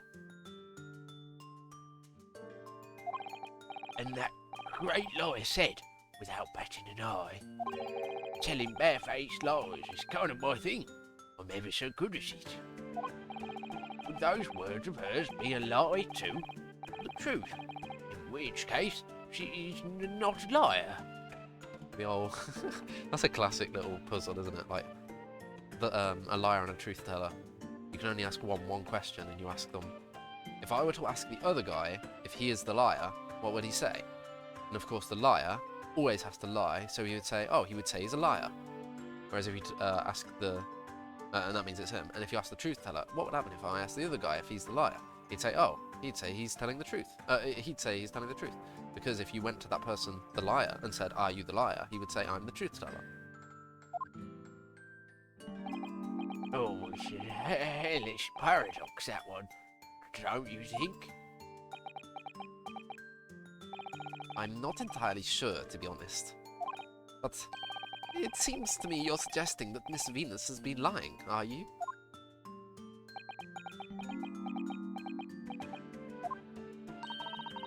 What are you on about, old man? Trying to cause trouble, are you? Keep on like that. And I'll wrap your whole body in firecrackers and set 'em off. That'll give you something to tremble about. You have a startlingly disturbing mind behind that sweet and innocent face, young lady. So, Miss Venus has lied in her testimony. Is that what you're saying, Mr. Sandwich? Well, if it means I'll be burning in hellfire for the rest of my days, so be it. Yes, that's what I'm saying. Can you elaborate, please, sir? Oh, blabbermouth there headed for the room where the gunshot seemed to come from. But there was someone else who crept up the stairs behind him, too. That's right. That rotten liar over there. So, who informed the police?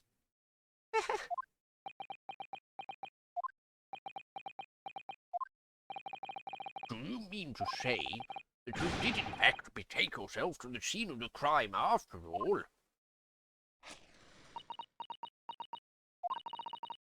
What did I tell you, old eh? I said I was good at telling barefaced lies, didn't I? Yes, you mentioned it. Well, that revelation rocked the whole courtroom, didn't it? Who knew firecrackers packed such a punch? So you did indeed visit the scene of the crime, young lady. Good grief. Well, now you come to mention it, I suppose perhaps. I do clearly remember climbing the stairs to the room. Yeah. Either you clearly remember it or you don't. Well, I shall consider a fitting punishment for this perjurious act later. Perjurious act like later. For the time being, you will immediately amend your testimony to reflect the truth. Oh yes, my lord, of course. She's the one who's meant to look like a Spella Cantabella from Thingy Mabob, isn't it? Maybe I did sneak around along behind gossip and have a little peek in the room where it all happened. Hold it! Hold it! You make a habit of lying, do you, Miss Venus? Well, Oh, I suppose so. I don't really know, to be fair. If you want my advice, though, I'd take everything I say with a big pinch of salt. All right, but you did in fact go to the room where the victim was killed on the day in question, didn't you? Oh, please. As if I would. I can't think of anything more terrifying. The truth, please. Well, alright, just a bit then. I mean, a girl my age is curious about stuff, you know? Did you touch anything at the scene?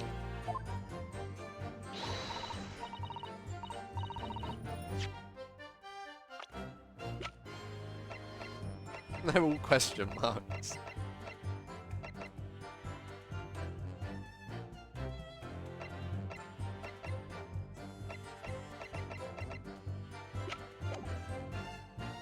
I mean, there was a dead body on the floor. The truth, please. Well, alright, just a bit then. I had a look to see if there was anything I could sell.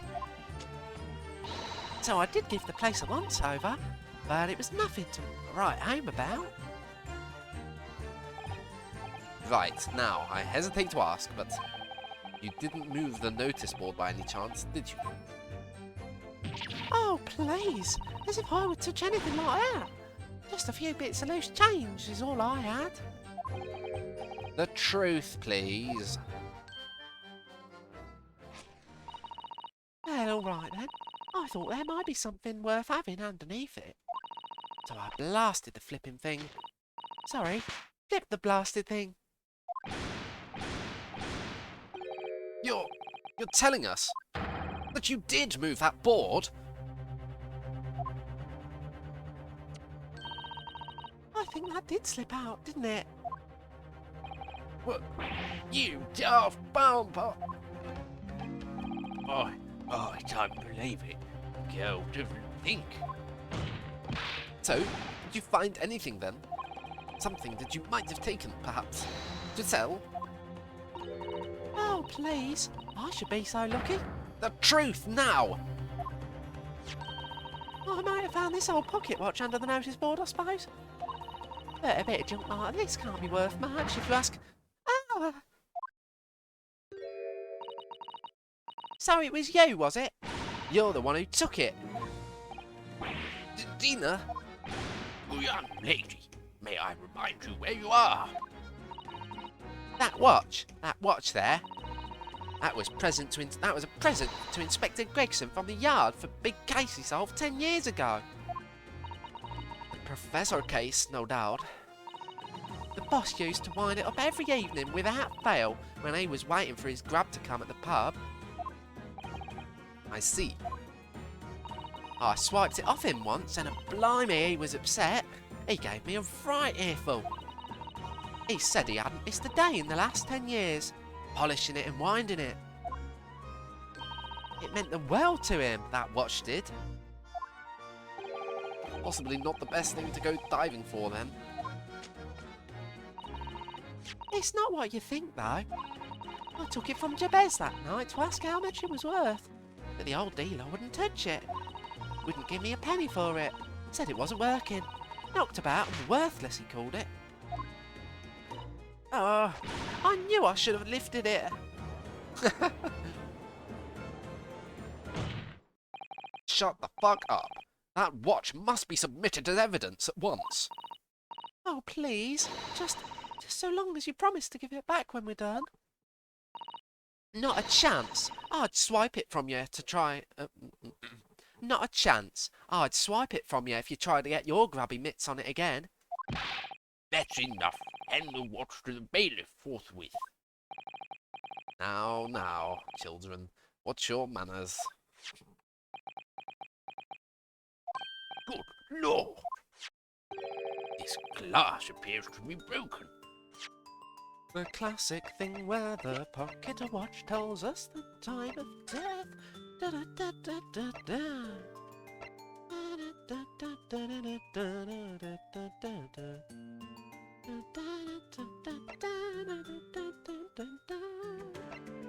Time of death? What? Why is this blank? glass appears to be broken.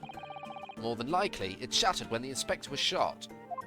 It doesn't tick anymore either. Which is why Jabez didn't want it. What a waste, eh? Yes, indeed. It appears to have stopped at the hour of 5. Exactly when the gunshot was heard then. That's dodgy. Which supports the prosecution's claim, of course.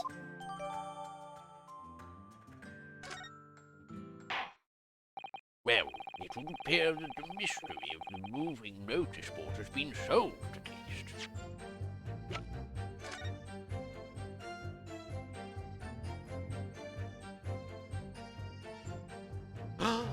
Gotcha! This is going to be very important. The glass over the face really is badly cracked, look. What a shame when the inspector clearly looked after it so carefully. I imagine Mr. Sholmes could repair it, don't you? Yes, I should think so. He's very adept at things like this. A useful man to have around, in fact. But kindly remember that he's a great detective, Mr. Naruhodo, not an odd job man. There's a tiny little stub sticking out from this small hole here, look.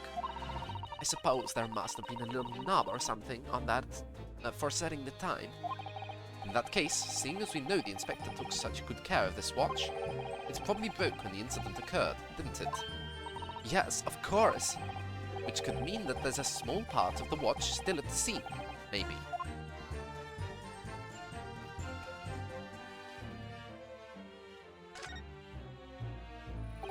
Ah, there's a tiny little keyhole here. Can you see? Oh yes, that's probably for the winder used to wind up the mechanism.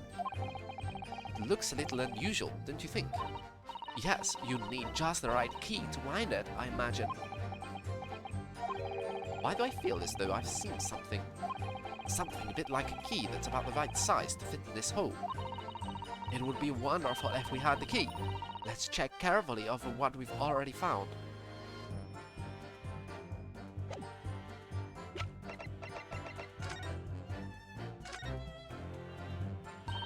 The helmet of this charming policeman.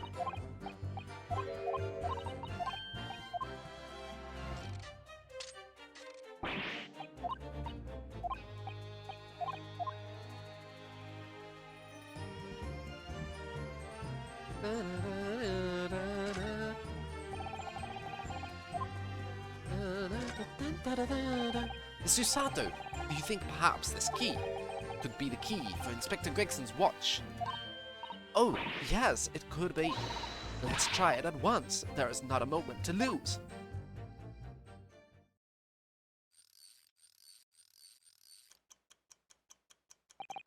I knew it! A perfect fit! And look! The inspector's watch has started going again! Ah, so it's obviously just not been wound up, that's all. It didn't break. What is it, Mr. Sato? Well, if the watch isn't actually broken after all, I have a feeling it could have profound implications. The killer forged that. She's deep in thought now. Perhaps I'd better start thinking deeply too.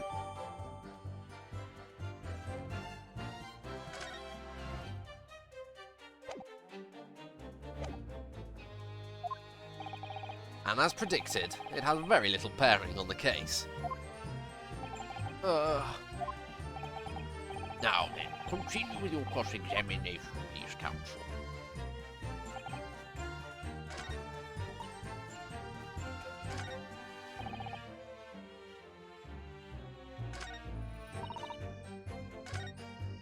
Hold it!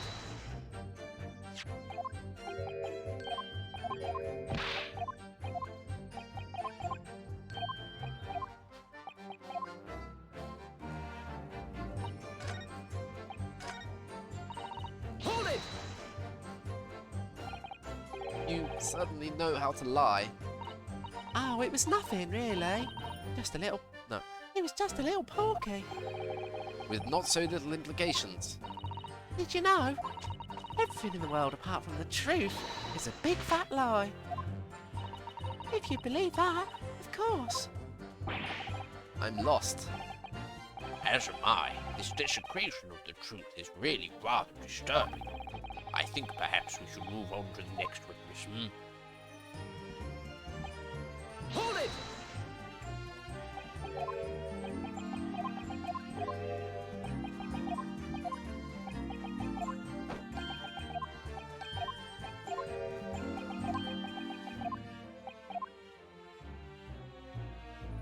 Hold it!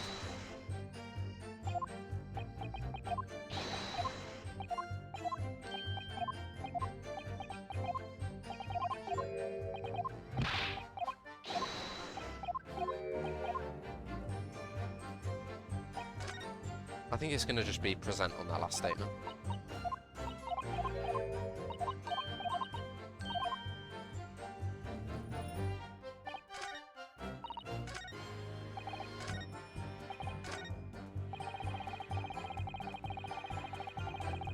Hold it!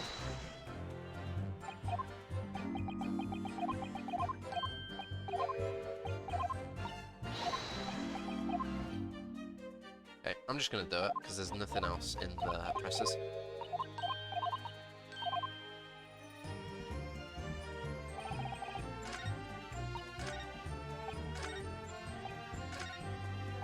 I can't see how this changes anything anyway. The detective still died when we heard the gunshot. Objection! Objection. The witness's last statement is clearly contradictory when you consider this piece of evidence here. Yes, undeniably. You say it's undeniable, Count, but I fail to see any contradiction here at all. Shit. I think perhaps it's that itself is the contradiction. Indeed. Ugh, time for a rethink. Maybe it's more examining. Oh, I've never examined this. Holy shit, I'm dumb. Oh, I'm so dumb, man. I never examined the gun.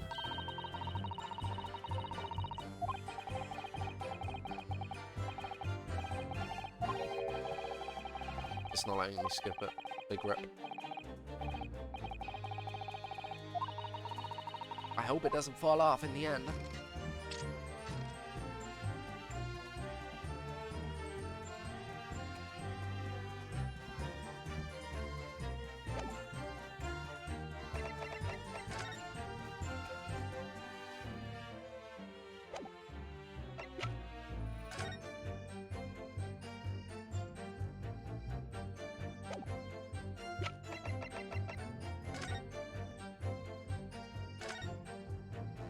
So this is the type of revolver that's standard issue for members of the judiciary then? Yes, and when I asked about whether records are kept... Oh, whether, not whether. And when I asked about whether records are kept about who they're issued to, I was told that for the past 5 years, they've been engraved with a unique serial number. Oh, but as far as I can tell, there's nothing like that on this gun, which tells us that it must have been issued longer ago than that. Maybe 10 years ago, perhaps?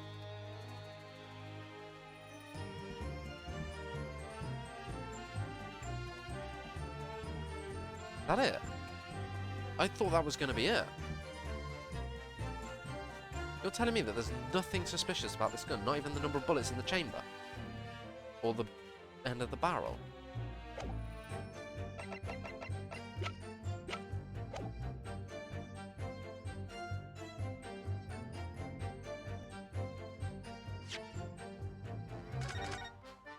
I'm stuck. I'm actually stuck, dude. Give me a hint, game. Let me read carefully.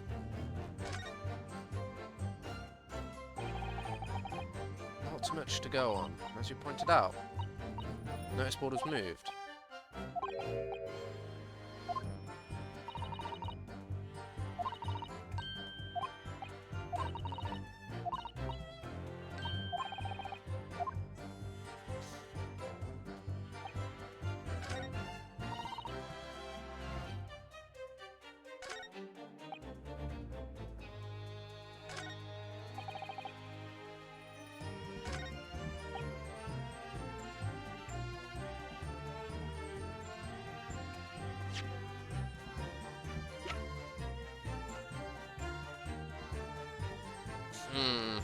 It's either...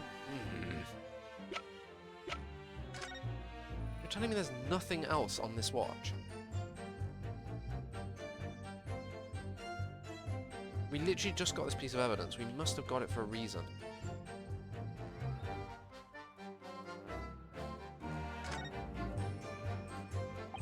So this is where the little policeman figurine key goes in to wind the watch.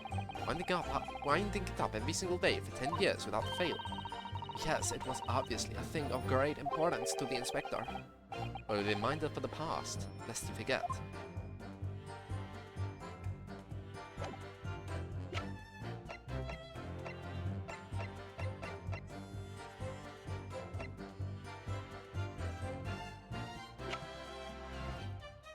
Maybe the notice board being moved changes the significance of something?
Ah, right. I don't know why I'm not pausing the recording when I get up, but whatever.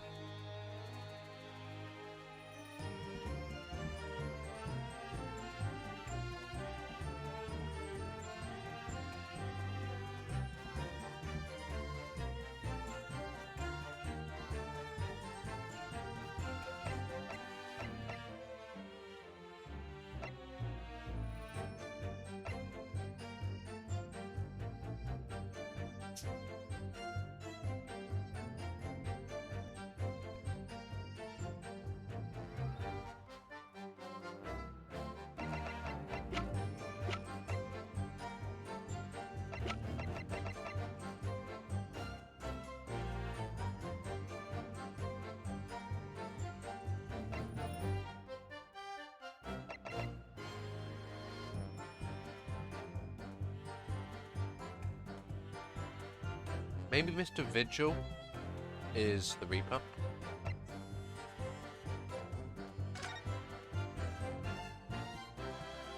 Roach. Freckle. Earring. That's it.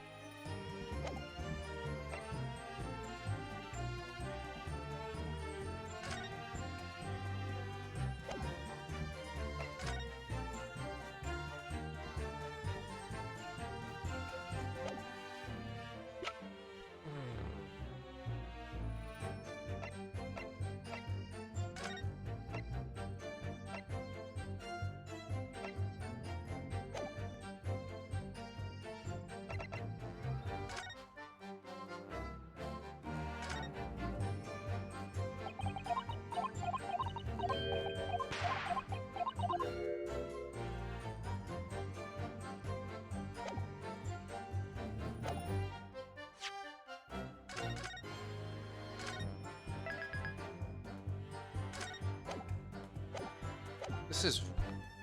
I want to read everything again.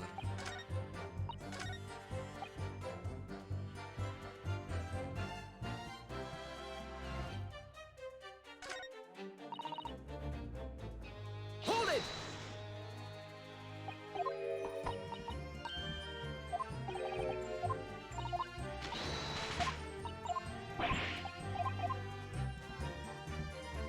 Yeah, I agree with the judge, so ignore her.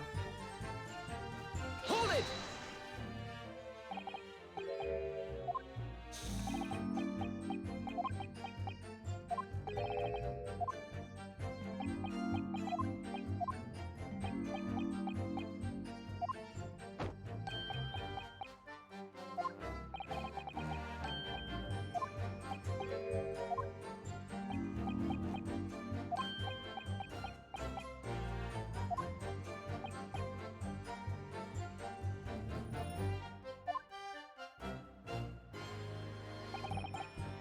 Hold it!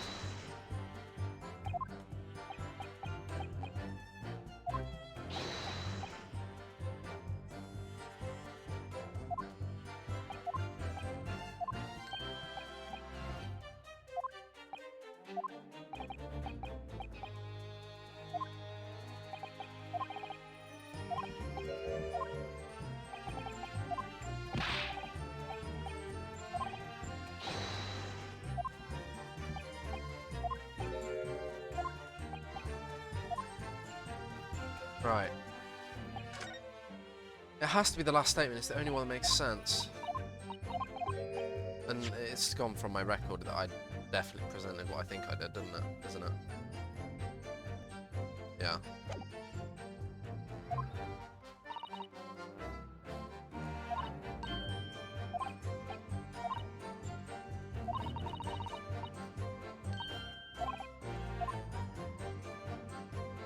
There's no way it's the pocket watch. Okay, let's do my normal thing. I mean, not true, but we've dealt with it.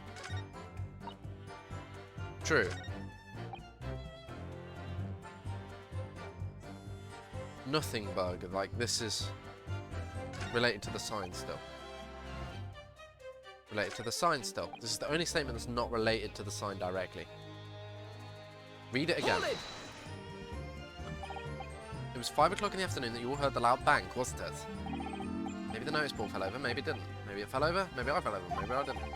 The Reaper's fate is sealed either way because of the gunshot we all heard. So your fate's sealed too. My fate.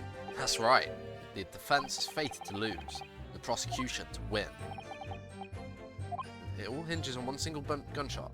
So if I could find some problem with that part of their story, it may be possible to change all our fates.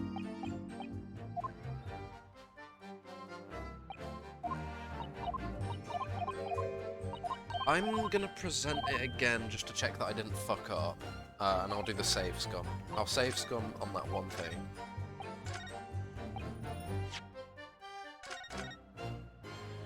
Let's save scum this one.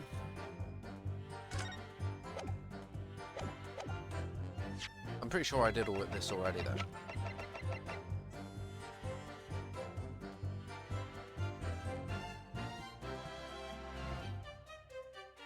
Objection! Okay. Already done that.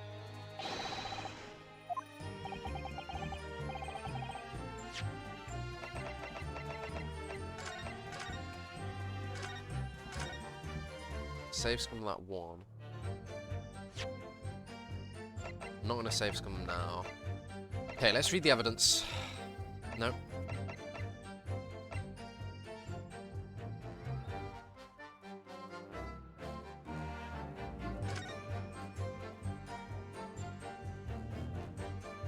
Weirdness.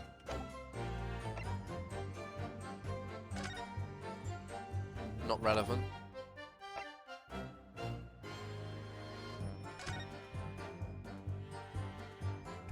Not relevant.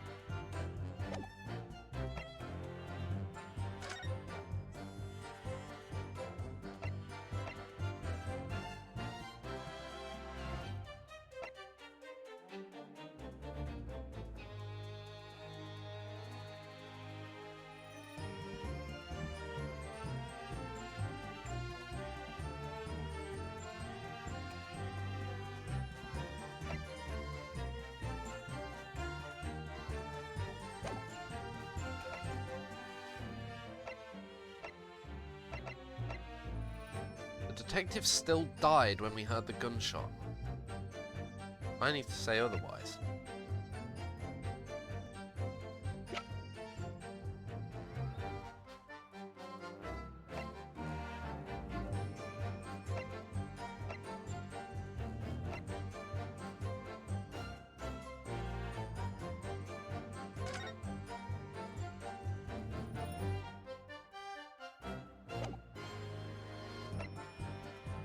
Wasn't Clem...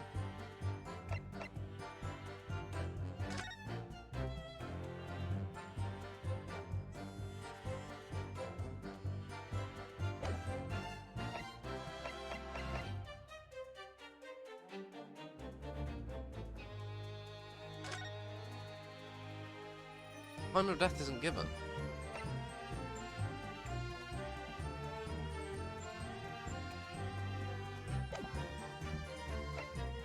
I kind of want to try that, but it's obviously wrong. Yeah.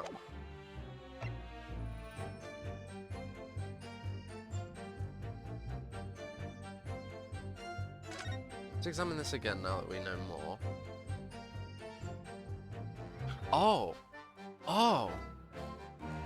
What if we're looking for the piece of the watch that's missing? You know? That was literally, like, introduced just a second ago.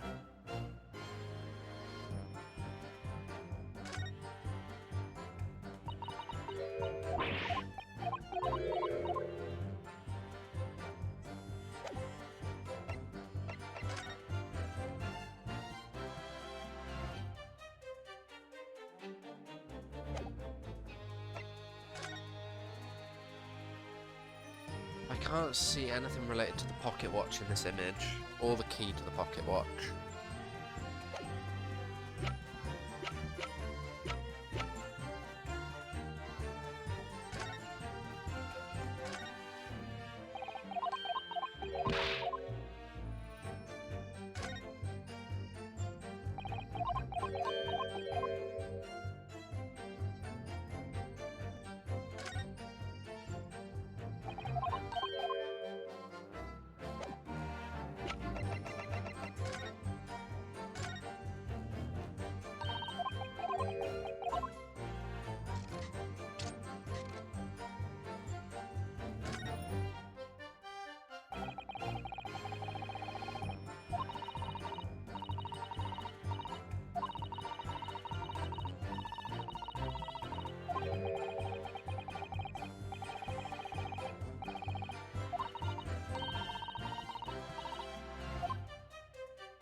It's not this.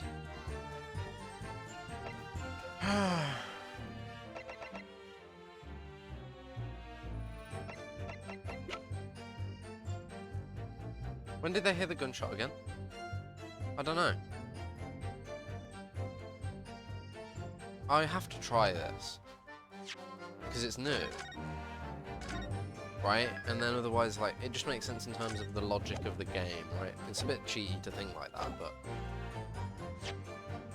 I don't understand why, but I think it's that. Just because we received it just now, we've done all the investigating with it.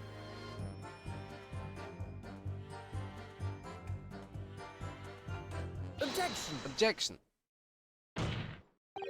I'm afraid that's not necessarily the case. Oh? At the scene, we found this key to the winder of the inspector's pocket watch. A key! And having wound the pocket watch, we discovered that in fact it still works. You see, the watch didn't stop because it was broken at all. And that fact completely undermines one of the most fundamental premises on which this entire case was being built. What? Order, order, order. Council. The watch was stopped at almost exactly 5 o'clock. Yeah, which is just when we heard the gunshot. It is exactly the hour. The time that was showing on the watch tells us nothing other than when it's wound down. It's merely a coincidence that it happened to be at 5 o'clock. Objection! Objection! Even if that's true, the three witnesses here all heard the gunshot at 5 o'clock. That's obviously when the crime was committed. Objection! Objection! No, that doesn't hold. Why not? Recall what Inspector Lestrade said only moments ago. The boss used to wind it up every evening without fail when he was waiting for his grub to come at the pub. He said it hadn't missed a day in the last 10 years, polishing it and winding it. It meant the world to him, that watch did.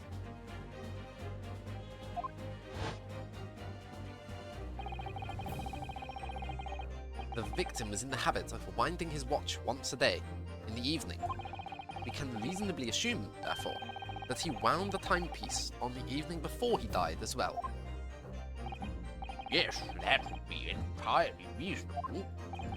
But if that's the case, you wouldn't expect the watch to have completely wound down by 5 o'clock the following day. Wait, sometimes when he's cocky, he smiles, and sometimes he... serious faces. Oh, wait. Well, how the hell do you explain that? In summary, the evening before the day of the incident, when the gunshot rang out in that room. He's been dead for a while? The inspector was already unable to wind his watch. Say that again. The evening before the day of the incident? Okay, yeah. Wait. When the gunshot rang out in that room. Oh, the day of the incident is when the yeah, okay. For a second I was confused because I was thinking the evening before was when the gunshot rang out, and I was like, what? The inspector was already unable to wind his watch. You can't mean... What would stop a man from winding his watch if he's been in the habit of winding it every single evening for 10 years? Obvious answer is that he was already dead. Dun dun. Order. Council position most extraordinary claim. Objection! Objection. Extraordinary isn't the word, it's absurd. You claim he was already dead the night before. Do you really think that Scotland Yard's coroner would have overlooked something like that?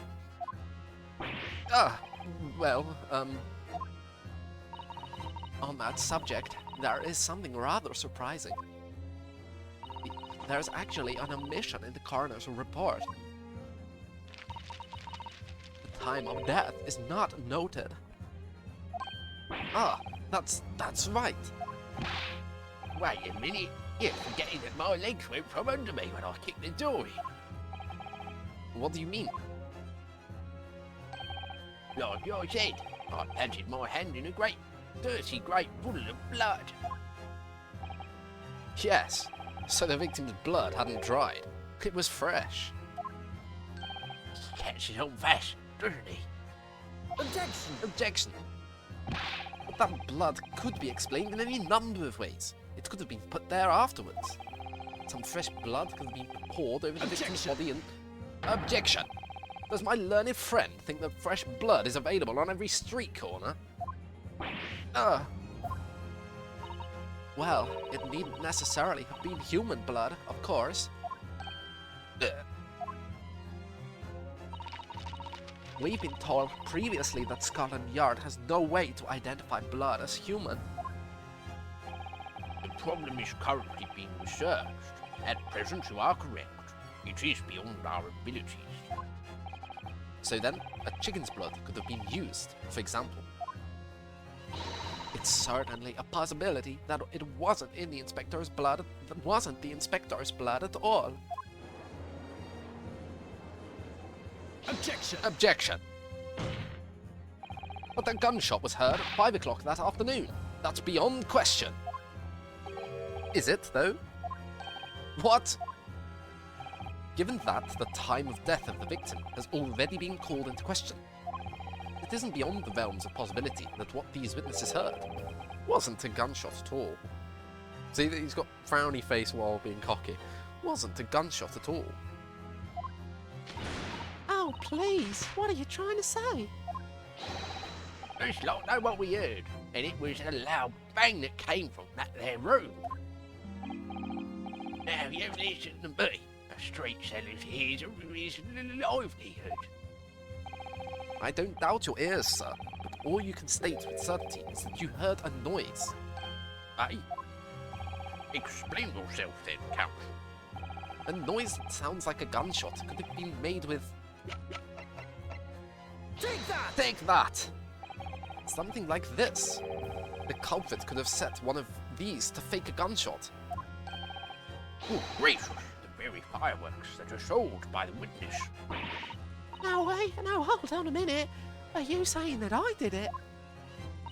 My pretty little firecrackers only make a little pop anyway. See? Not 100 of them together. The Venus special that you sell for 600 pennies sounds like this. As the court can now attest, it sounds very much like a gunshot, in fact. Ah. Okay. You're trying to suggest that somebody set one of those fireworks off at the scene. I'm suggesting that somebody knew the defendant was in the room at 5 that day, and sought to implicate him by creating a sound like a gunshot for these peddlers on Fresno Street to hear. Objection! Objection! But even the accused himself has testified that he saw no one else in the room at the time. Whether it was a gun or a firecracker, the only person present to cause that bang was Barack Van Zykes. One whiff of a match and my firecrackers go pop. See? It's why people like them. I fear for your fingers, young lady. Objection! Objection! Recently, during my time here in Britain, I've learned of a very useful invention indeed. Something called a time bomb. Good heavens, a bomb?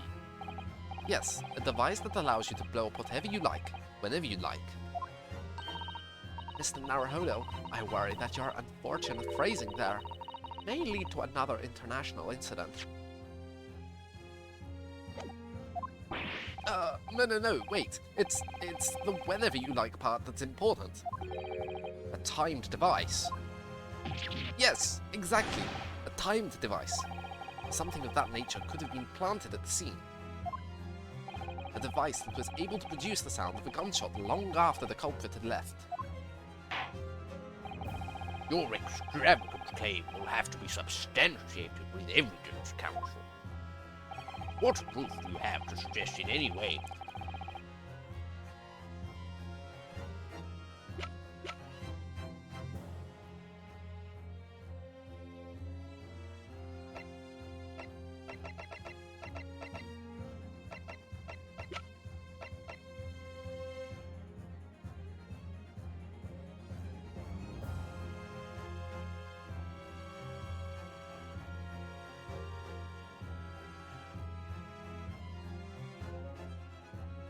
What proof do you have to suggest in any way that a time device was employed to create the gunshot sound? It's this, right? Nothing else makes sense.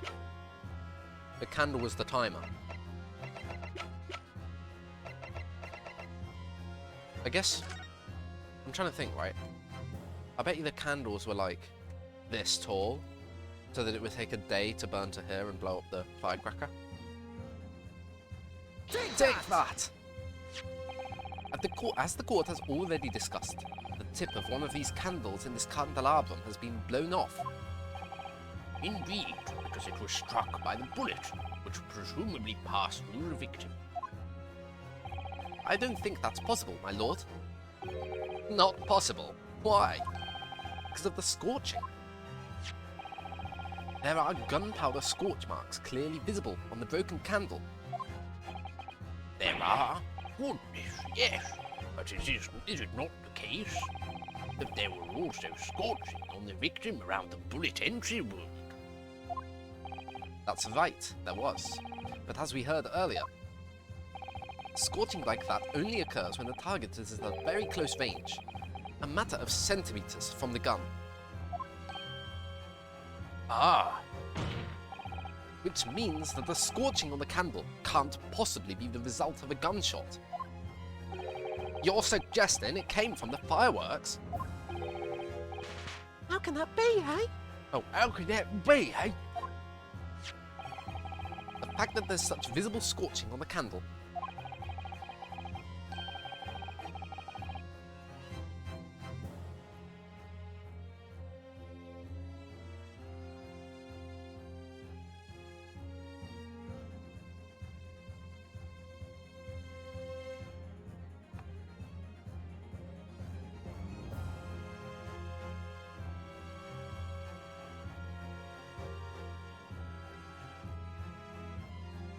suggests that the fireworks must have been right next to it when they exploded. Or to put it another way, the candle and firecrackers were joined together.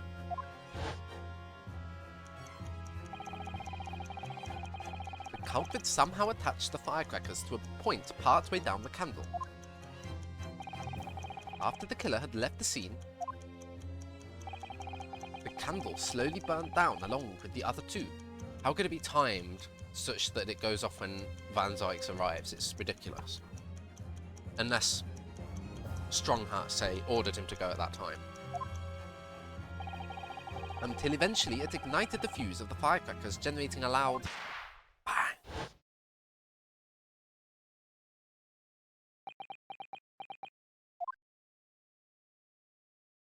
And that is how these three witnesses came to believe that they'd heard a gunshot at 5 o'clock. well, what a plot. And this implies that the victim could have died earlier than we've been led to believe. The previous day, even. No, just hold your horses.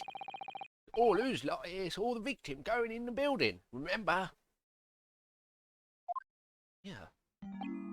I couldn't forget that flame-coloured hair even if I wanted to. The person you saw entering the building wasn't the victim at all. Consider this. Obviously, anybody can wear a wig. So the person that these witnesses saw entering the building 15 minutes before the incident occurred could easily have been someone else entirely wearing this red hairpiece. Someone else? Do you mean to say? It was the same person who contrived the firecracker trick. In other words, Inspector Gregson's killer.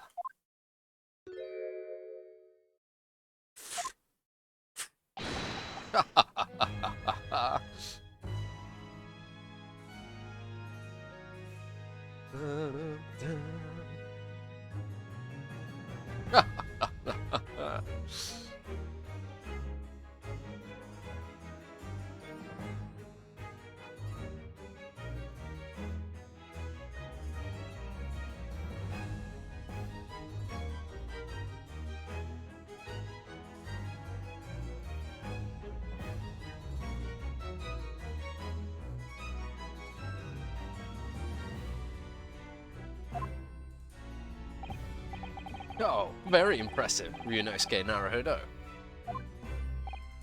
Kazuma? I'm really quite amazed you've come this far.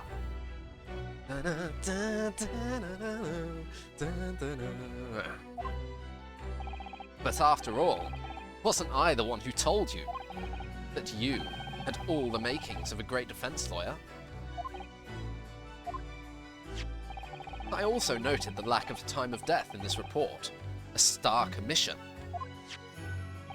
But as far as I'm concerned, this whole country's justice system leaves a lot to be desired.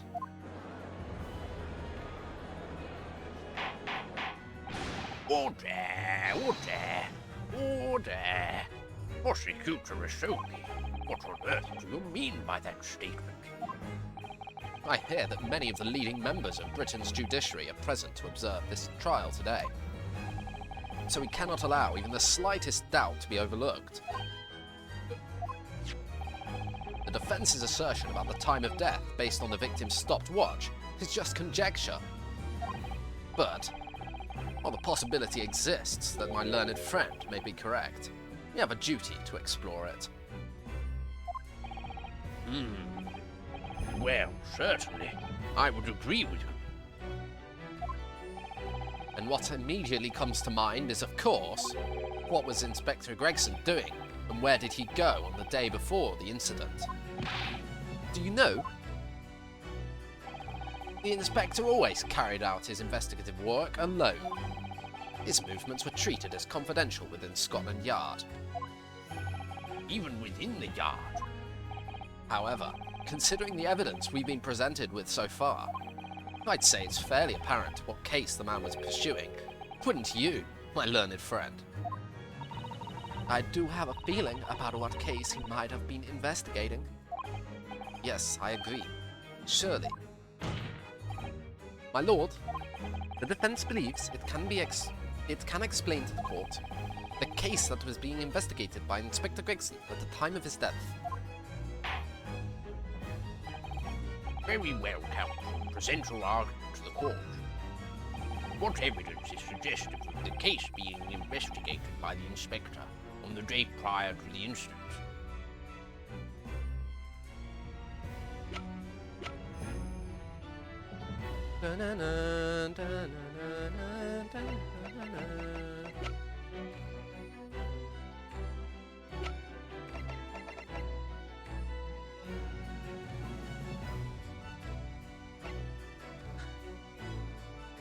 I mean, I wanted to say the Reaper case, right?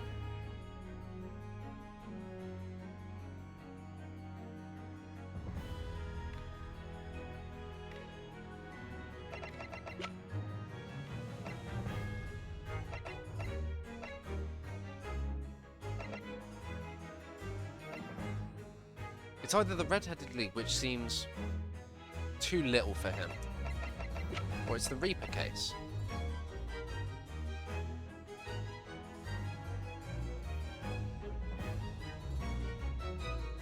Take that! Take that! I can't say that I find your answer suggestive of anything in particular, other than perhaps it is utterly wrong. That much you have clarified most expertly. What? Congratulations, Ryunosuke Naruhodo. You deserve a reward for that expert display. Did you just draw karma on me, my friend?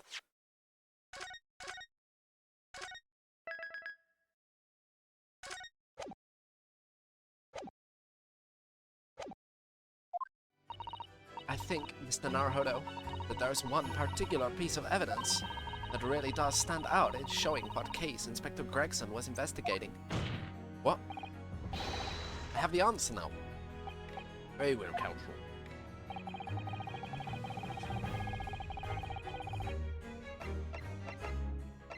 We only the red head. It doesn't make sense, but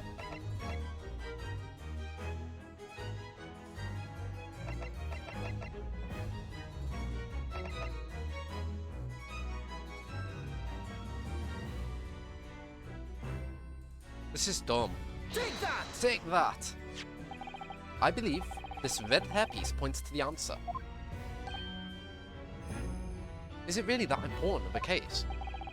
We might assume it was part of a disguise used to carry out an undercover investigation. Surely not. Such a brightly coloured hairpiece will only serve to make the inspector more noticeable. Yes, that's quite true. They knew that there was somebody there to investigate, and Sholmes saying he was there to investigate is actually going to turn out to be important, or something like that. That would be insane. It would definitely have made him stand out in a crowd. Except, that is, in a crowd of gentlemen from the Red-Headed League. The Red-Headed League? So, you'd already worked it out. What on earth is all this about? Is there such an extraordinary league of gentlemen? The Red-Headed League is currently under investigation for a grand deception. A deception of what nature, Count? They've been targeting red-headed men across the wall of London and tricking them out of small sums of money. 2 men were arrested for the misdemeanor only yesterday, in fact. My lord, the defence calls for those 2 men to be summoned at once. 2 redheads? Inspector Gregson clearly infiltrated the Red-Headed League using this hairpiece. Why? No, I'm not convinced by that. So it's very likely he had direct contact with these criminals. And it's quite possible that such contact led to more serious events.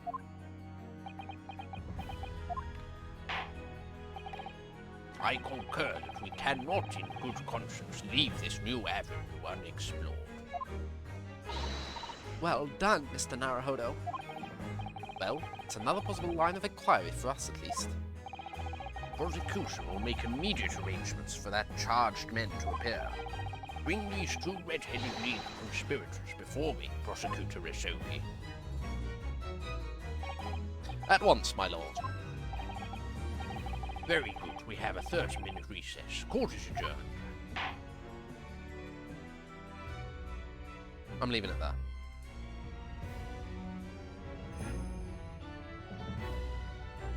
Dun, dun, dun, dun, dun, dun, dun, dun, dun, dun. Well, I survived without dying, at least.